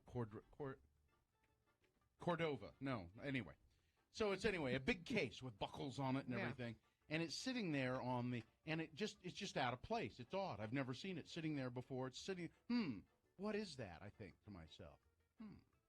So then How I think, curious were you? I open it up and start rifling through it. Look at this. Look at this. And I mean, there was nothing particularly strange. Wait a minute, in there. you saw someone's luggage lying around and you just opened it? Well, yeah. Didn't you learn anything from the announcements at the airport? Or anything from the Dick Van Dyke Show. God. But I thought in my mind, maybe the reason I opened it is I thought, I wonder if because it looks like one of those things that the copy guy brings with his tools in it. Okay. To repair the copier. But I start going through it, and it's obviously somebody's briefcase. It's got some CDs in there, library books. There's an orange. And I went through it pretty extensive. No, I didn't. Sounds like you cataloged all of the stuff in there. This is all stuff that I could sort of see right there. And as I'm kind of going through it, Chris comes up the hall the other way and goes, "Hey, that's mine." And I went, "Oh, I'm sorry." I thought it was the copy guys. Because if it was the copy guys, that would have been okay to go. Well, it was my duty to investigate as a junior TSA trainee. TSA, which really does mean to stand around. I'm just convinced of it. No.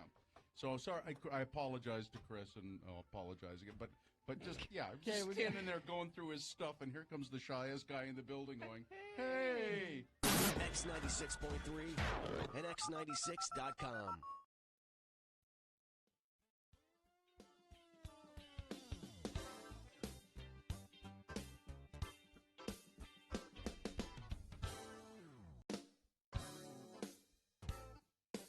Yes. Who's doing the drummer part on that? That's pretty remarkable too.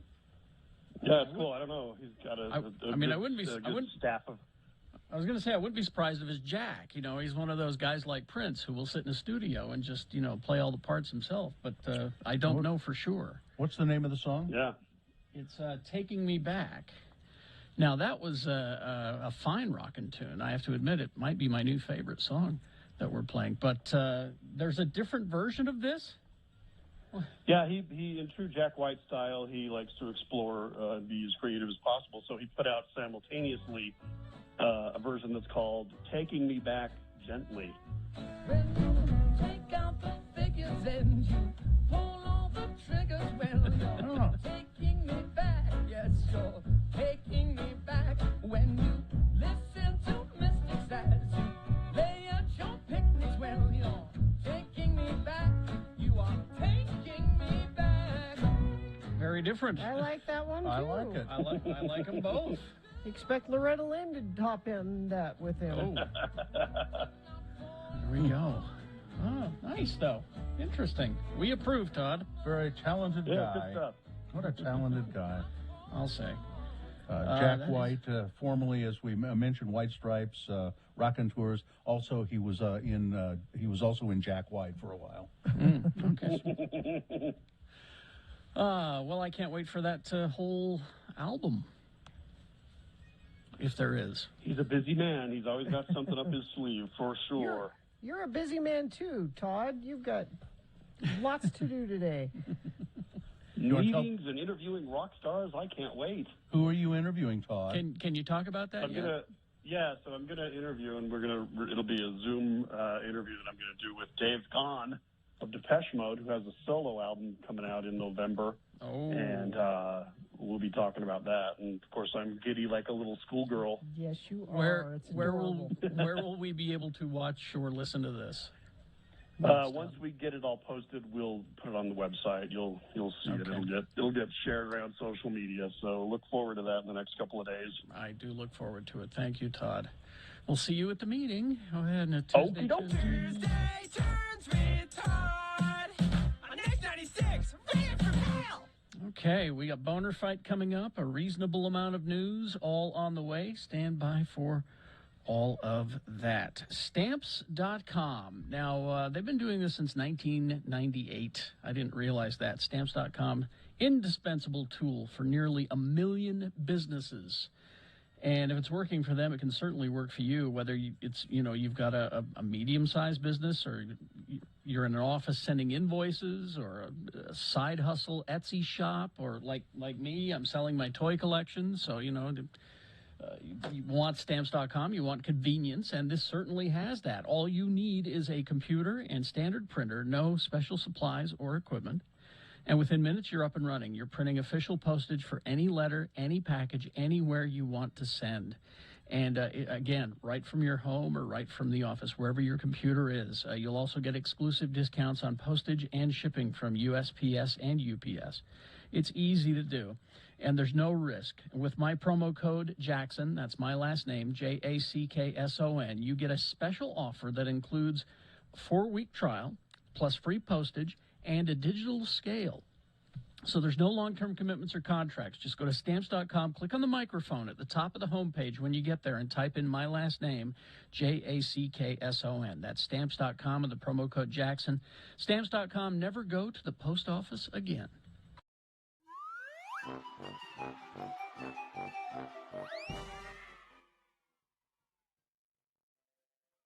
Now, I have a little bit of advice for people for St. Patrick's Day. Okay. I saw this online today, and it says these are clever things that you can do. I bet they're not clever. For your St. Patrick's Day shenanigans. These are clever captions you could use on Instagram, for instance. Okay. And I'm saying if you do these things, you're a fool. You should not. Here, St. Patrick's Day captions for friends and loved ones on your Instagram posts. So as you post your stupid Instagram drunken pictures, you should caption them with things like this. I'm not Irish, but kiss me anyway. No. Don't do that. This is clever. These are clever things that people have thought up for you because you're not clever. How about this one? Irish, you were here. No. Never. No? No. How about this one? Don't use that. About to get lucky. Insert shamrock and wink face emojis. No. Lucky me, I have you. No? I mean, that's just nice. I Irish don't mind whiskey that one. makes me frisky. I do like Irish whiskey. Oh, yeah. How about funny St. Patrick's Day captions for eating, drinking, and being Irish? The leprechaun made me do it.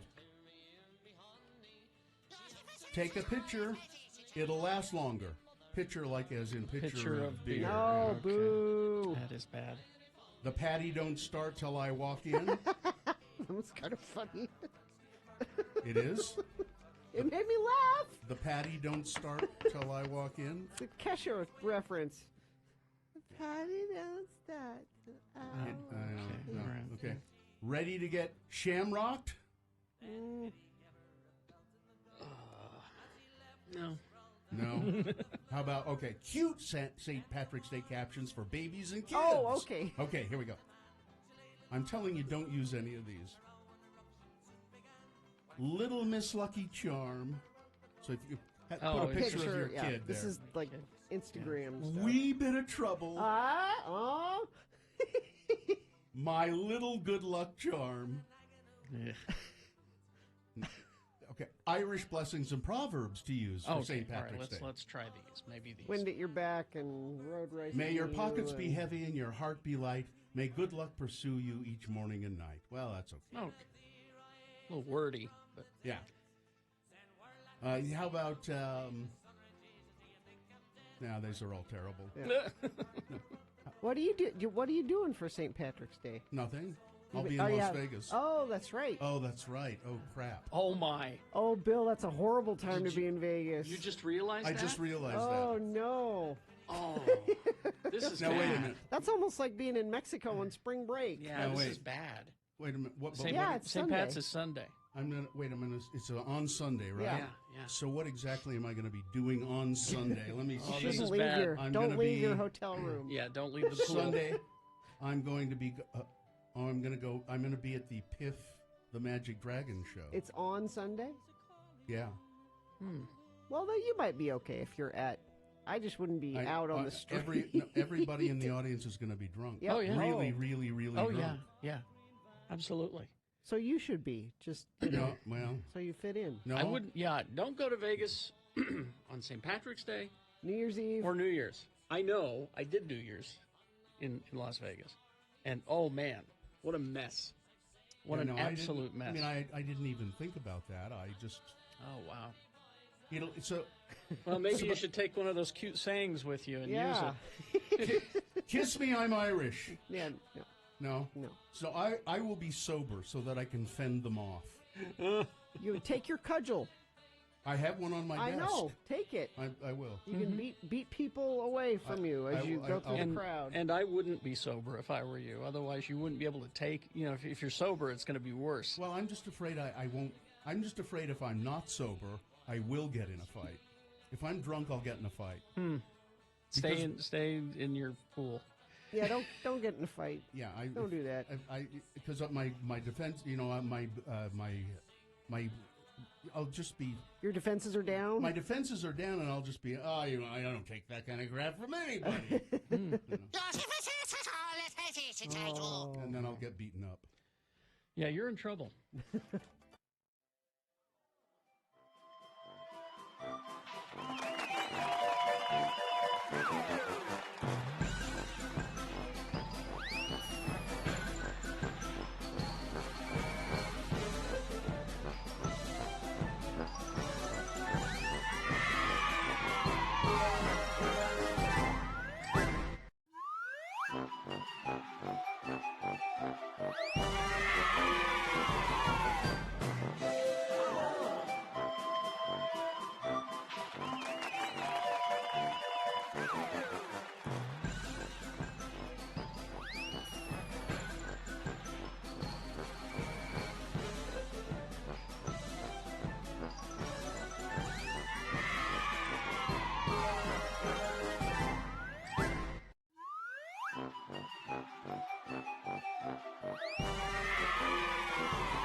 Okay, let's see. It's 9:24, so we only have just about 4 minutes worth of news. A smidge? Just a smidge of news just before we get to Boner Fight. So, brought to you by. Visit your Utah Honda dealers for 0% financing and great trade-in values. Visit UtahHondaDealers.com. I don't do smidge. I think what you're going to get here is a smudge of news. Okay. It's a smudge. By the way, I looked it up. Jack White, his new single, "Taking Me Back," he does in fact play every instrument on the record. See, I didn't know that for sure, but he seems like the kind of person. Mel Gibson has survived controversy after controversy after controversy. He has a new job. He's going to be acting in a TV show called The Continental. It's a pre-John Wick. I won't watch it, and I think that people should not watch it because he's an ass. Yes. He's a dirty, rotten, low-down jerk, an anti-Semite who, among other things, once said to Winona Ryder, because she was discussing her Jewish heritage, "Oh, you're an oven dodger, huh?" I thought I'd heard every bad thing about Mel Gibson, but that was a new one for me today. The COVID, amid persistent concerns that the protection offered by COVID-19 vaccines may be waning, a report released Friday by the Centers for Disease Control and Prevention finds that America's shot is significantly less effective at preventing severe cases of disease over the long term than many experts had realized. Data collected from 18 states between March and August suggests the Pfizer-BioNTech vaccine reduces the risk of being hospitalized with COVID-19 by 91% in the first 4 months after receiving the second dose. Beyond 120 days, however, the vaccine efficacy drops to 77%. That's still pretty good. Yeah, why even bother getting it if it's not 100%? I'm not getting vaccinated if it's not 100%. Moderna was 93%, then it drops. It remained at 92 after 120 days. Overall, 54% of fully vaccinated Americans have been immunized with the Pfizer shot. By the way, people who have been vaccinated, they're not the ones getting really sick and going to the hospital. No. Activists plan on pressuring Utah lawmakers to audit the 2020 election. We don't need to, because that worked out so well in Arizona. Is that their example? But let's not forget that their motivations is not to find out who really won. It's to sow discord and mistrust. Tomorrow's interim Judiciary Committee, there's a little agenda item entitled Election Integrity, which says that the panel will hear a presentation on perspectives regarding election integrity. In reality, that event has turned into a rallying point for right-wing groups who are pushing for a forensic audit of the 2020 election in Utah. It's bull. Yes. And again, they use that term forensic like there's a crime happened. Yeah. You know, they purposely use these fake words and all of this. Sinclair Broadcast Group hit by a ransomware attack. Did you hear about that? Yeah. One of the largest TV operators in the U.S. said they own Channel 2 here. So I don't know what Channel 2 is, what's been happening, but it's been affecting their TV stations and their ability to present news on those. Like, they don't have email, they don't have phones, they don't, their file, need their those videos. things for a news station. Their graphics have gone down, all of that kind of stuff. If they expect us to keep broadcasting as if we aren't down, said a reporter at one station. They requested anonymity because Sinclair executives have prohibited employees from speaking with outside media about the matter or pretty much about anything. A fireball was seen streaking across the sky in the western states on Saturday night. Yes, it is in fact another sign, another portent that the end is near. The fireball was seen streaking over Arizona, Nevada, Utah, and California. It was at about 9:45 Mountain Daylight Time. A lot of people in Utah said they saw it. It was a meteor or a sign from God. Or the end times. Yeah. One or the other. Okay. Natural phenomena or the end times. Okay. It can't be anything else. Sign from God, that's what it was. Okay. Well, let's get to... It's Boner Fight. With Radio from Hell on X96 It was accompanied by a booming voice that said, "You're finished." Boner candidate number 1 from the 7 o'clock hour. It's my biggest worry. Utah representative. These are the people who are making decisions that affect our lives. Kira Birkland of Morgan said Monday evening on the right-wing news channel Newsmax, her biggest worry was Americans who are following the advice of Dr. Anthony Fauci. You know, a doctor. Mm-hmm. That's her biggest worry. And she's lying because she's saying she's worried that unvaccinated people are going to listen to Dr. Fauci, which they won't, and not get together for the holidays because of what he says. That's not what she's worried about, because that's not going to happen. No. Unvaccinated people don't listen to Dr. Fauci, and they're going to get together for the holidays. Mm-hmm. I think she thinks she's worried about that. She doesn't think things logically through at all. She just says, "Listen, Dr. Fauci is a bad man." Yeah, she saw a couple of Facebook memes, and that's what she's basing policy on. So, I think that's about it. Let me see if there. Yeah, that's.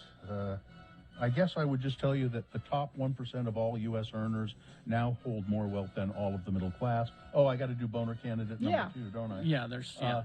I did it on purpose. That's number 2. Dennis Prager, who said he caught COVID on purpose. He's a right wing against just. Yeah.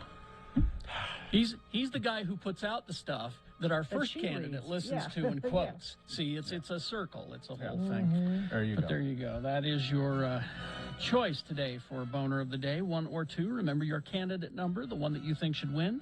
Put that single digit in the message of a text and then text that to 33986. Or you can call the producer's booth in Salt Lake there at 877-602-9696. Use your voice. Or go online, x96.com. Look for the box that says Boner Fights, October 19, 2021. Vote there. If you don't see the box, refresh your browser. It should appear. You have until the end of these messages. Let's go. This is Boner of the Day. Wendy's for breakfast. Now, you can blame the weather this morning for you being late, you know? Sure, why not? Take the time and stop and get some breakfast at Wendy's. And, you know, if you are late, buy some for the boss and, you know, butter him up a little bit with a buttery, flaky croissant.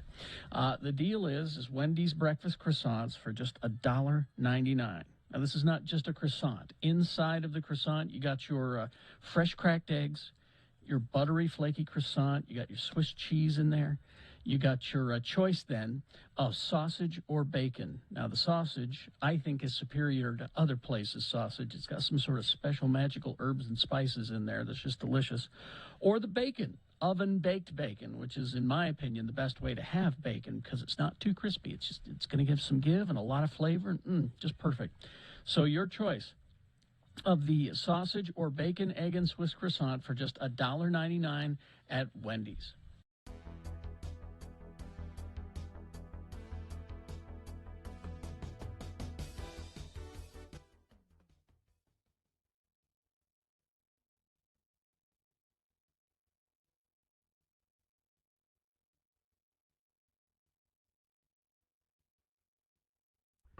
Tonight on the Channel 2 News at 10, it's Rod Decker, Undercover. Tonight, Rod investigates Hooters restaurant. Here in Midvale, the state's first Hooters restaurant is about to open. The management of this establishment has placed ads in local papers looking for employees. Hooters is known for hiring only buxom women. Tonight, I've put on this pair of ample falsies, my favorite blonde wig, and these tight-fitting Gloria Vanderbilt black denim jeans. Let's see what happens when I take our hidden cameras inside and apply for a job. Next.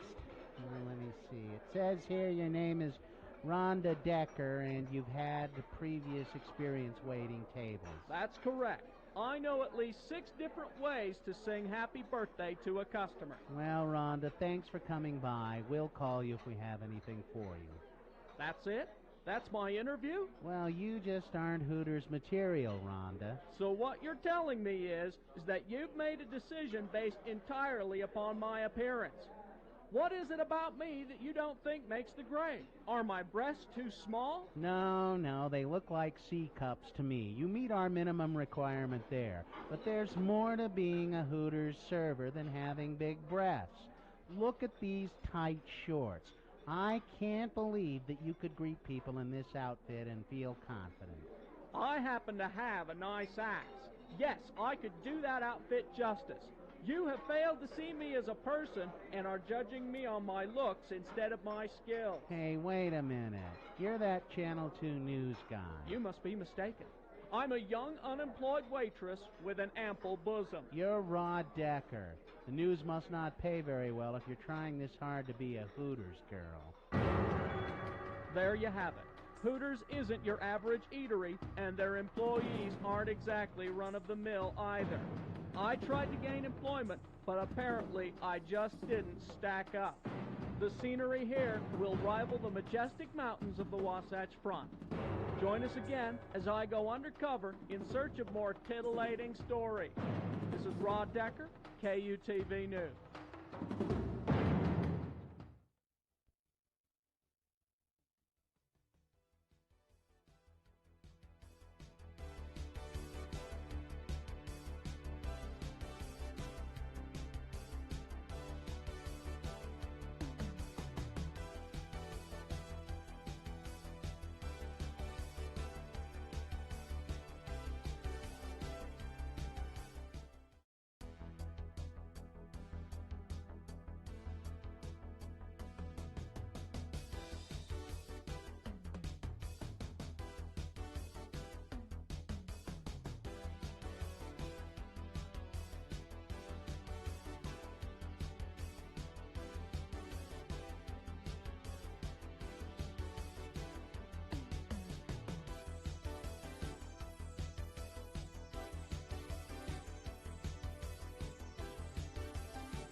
coming up.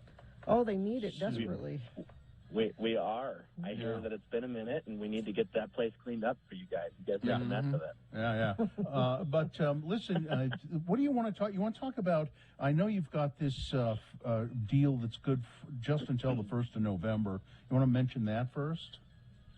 Yeah. So we're this is not something we anticipated doing until just barely.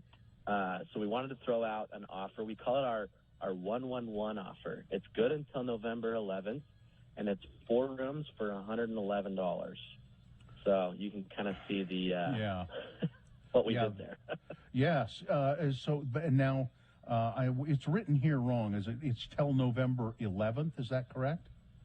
No, it's till November 1st. November 1st. Okay. 1. Okay. Yeah. I wanted 3 1s, not 4. Yeah, it's kind of confusing. So 4 rooms for just $111, valid only until November 1st, 11/1. I'd like to hear about the air duct cleaning that you guys are doing now. Yes. I need to get on that. Yeah, so one of the things we've talked about in the past is your carpet. One of the main reasons your carpets get as gross and disgusting as they get is because it's the largest filter in your home. And what that means is, I'm trying to compare it to like the filter that goes in your furnace. But your carpet itself is just filtering all of that air. So it ties in real nicely with an issue that exists that's causing your carpets to get dirty. And so we're trying to, help solve that problem. And we do that by helping to clean your air ducts. And it's such a need. A lot of people, it's a service that is often neglected. The reality is the difference that it can make in your home, from all the dust that's sitting on your nightstand to, how quickly your carpet gets dirty. Obviously, your carpet gets dirty from foot traffic and whatever else, but the biggest factor that creates that dirt and debris and dander and whatever else is in your carpet is actually from your indoor home air quality. You all know what dander is, don't you? Dead skin. Dead skin. That's what it is. Get it out. Get it all out. I'll bet you find some interesting things in air ducts occasionally. Oh, you would be blown away. And not even just like the air ducts that are 20 years old. Like especially the air ducts that are like new construction air ducts. Man, I'll tell you, those contractors, some of the things that they decide are okay to sweep down those vents, it blows our minds. It blows our minds, but you got to get them cleaned. So when Zero Res cleans an air duct, how often do you hear the homeowner go, "I wonder where that went"? Almost every time. So there it is. Oh, yeah. I had extra keys made, and I didn't need to. Now, right now, we've been talking about is this deal still good? The $33 per room plus 25% off the air duct cleaning. Yeah. Okay. So the $25, the 25% off on air duct cleaning is still valid. Okay. So you can get that. The $33, that's what we've bumped to the 4 rooms for $111. Okay. Oh, okay, I see. There we go. Got it. So you can get either of those offers still. You just got to call in and mention this spot. If you go online, there is a promo code for the 4 for $111, and that's just 111. So either one of those, we can absolutely take care of you. Okay. All right. So it's a ZeroResSaltLake.com or ZeroResDavisWeber.com. That's correct. And make if you make an appointment by the 1st, then it's valid, right? That's correct. You got to call in though. All right. Thank you, Jake. Thanks, Jake. Thanks, guys. Appreciate it. Keep it clean, Jake. Keep it clean. All right. We'll take a break. We will be back crawling towards the exits after these. Scott Hale Plumbing drains, heating, and air. Now, I got a slow drain. Maybe that's who I need to call. Yeah, I think so. Scott Hale, they put drain in their name for a reason. I think it's because they've become kind of drain experts. Scott Hale Plumbing, drain, heating, and air. Right now, let's see. The price is going to go up for your furnace tune-up on the 31st of October. Oh, better hurry. So you can get your furnace tuned up for only $49. That's good till the 31st. And then it returns to the regular rate of $79 in November for a furnace tune-up. Scott Hale Plumbing, Drain, Heating and Air, fully licensed, insured, bonded HVAC contractor for all the installations, repairs, upgrades, whatever you need. You can count on a professional installation with Scott Hale. Just give them a call, 801-264-HALE. That's 264-HALE, or go to scotthale.com.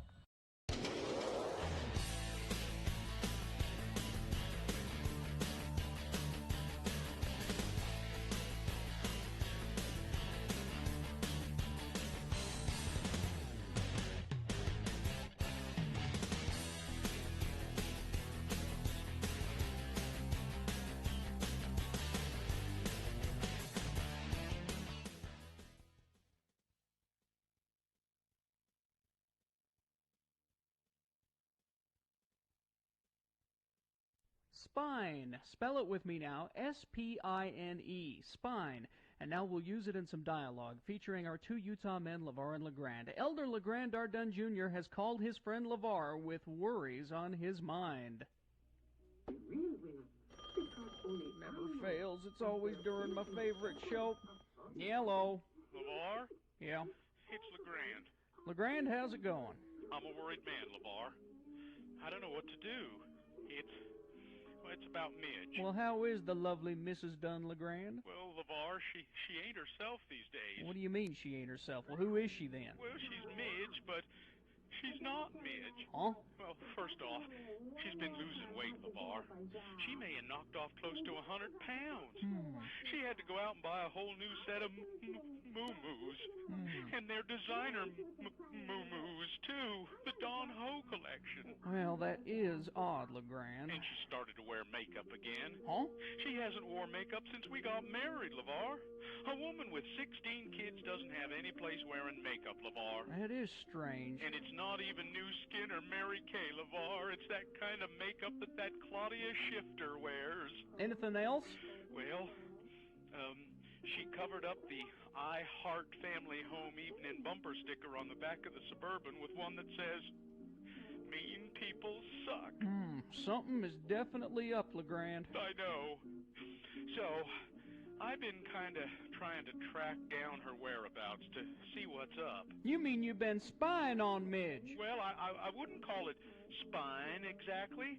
Just keeping tabs, you know, like waiting down the street from the house and then following her car. Spying. That's what that is, LeGrand. Spying.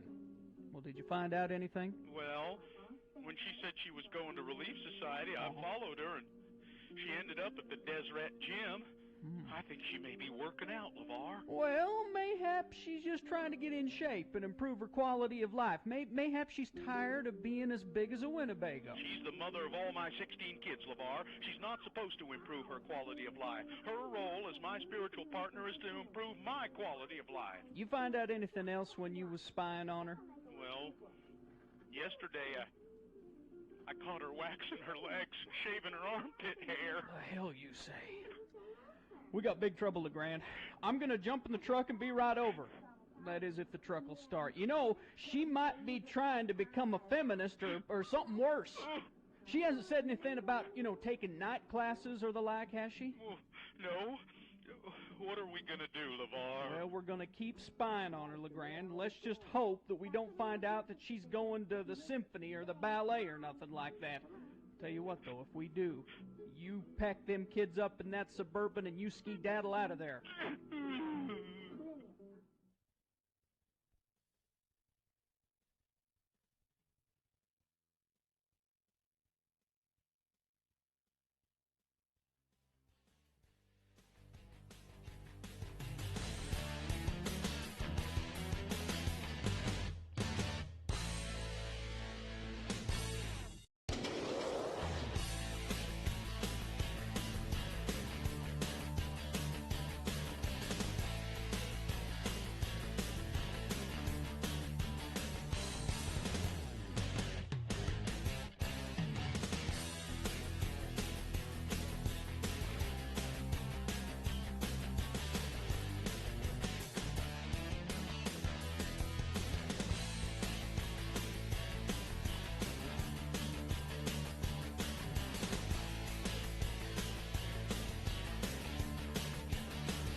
hearing that makes me uncomfortable because that's not an individual. It's one of many. I think it's interesting that is that Jordan Klepper? Jordan Klepper on the Daily Show from last night. He's so amiable, I guess, or something that he can talk to people, and they don't seem to get mad at him. You know, he's not. Well, that's what we're seeing. I bet if you interview Jordan, he would say, well, there were 10 other guys that reacted poorly. And also, they signed something before he talked to them. He said, do you want to be on TV? And they said, sure. And he said, then sign here and here and here. It wasn't like he just stopped them on the street, and there's some prep work into that. You think? Yeah. Because can't you do it? You could do it afterwards, can't you? You could do it after, but I think they do it before. Because if he pisses you off, then you're not going to sign it. And we can't use it. Yeah. But these people are so arrogant in their knowledge that they go ahead, I'll sign it, sure, I want the message out there. And then there's nothing I hate more than arrogant people. That's what I hate, arrogant people. Said that for years. He's really good. He's really good at that. Because he takes he listens to what they're saying, and he's able to pivot, take their words. And I don't care for Trevor Noah that much. I don't know what it is. I just back to Klepper. There's a visual that I didn't get to use. There's a person wearing a T-shirt with Trump's face, and it's photoshopped to make it look like he's using both hands, flipping the bird. And so Klepper starts talking about, the problem is that we need to be able to talk. We need to be able to talk with each other across the aisle, and then the person wearing the shirt just like, yes, I agree. We need to be able to be civil. I don't know what's happened to our civility. He says, yeah, so you shouldn't come to an argument with your middle finger extended, right? Should you? Absolutely not, because we're not getting anywhere that way. It's just, and just corners him into. So you shouldn't be doing, and he's holding up both of his fingers. So, you shouldn't come into a discussion like this, right? Yeah. He goes, no, absolutely not. You should listen to what the other side says. Just oblivious to the shirt that he does he point it out to him at all? Does he point it out to him? Not in the clip I see. Yeah. I think it would be interesting to just say, and sir, your shirt? That's really just like there, like right there. No. Yeah. Well, and Courtney makes a point. It says if Jordan wasn't a white male, I doubt that he'd be able to. Right. To get no. Any of this. Yeah, no, I'm sure not. Yeah, if Trevor Noah were trying to go there, and nobody would talk to him. Or any of the others. I watched a little bit of Jon Stewart's new show on Apple what TV. Did you think?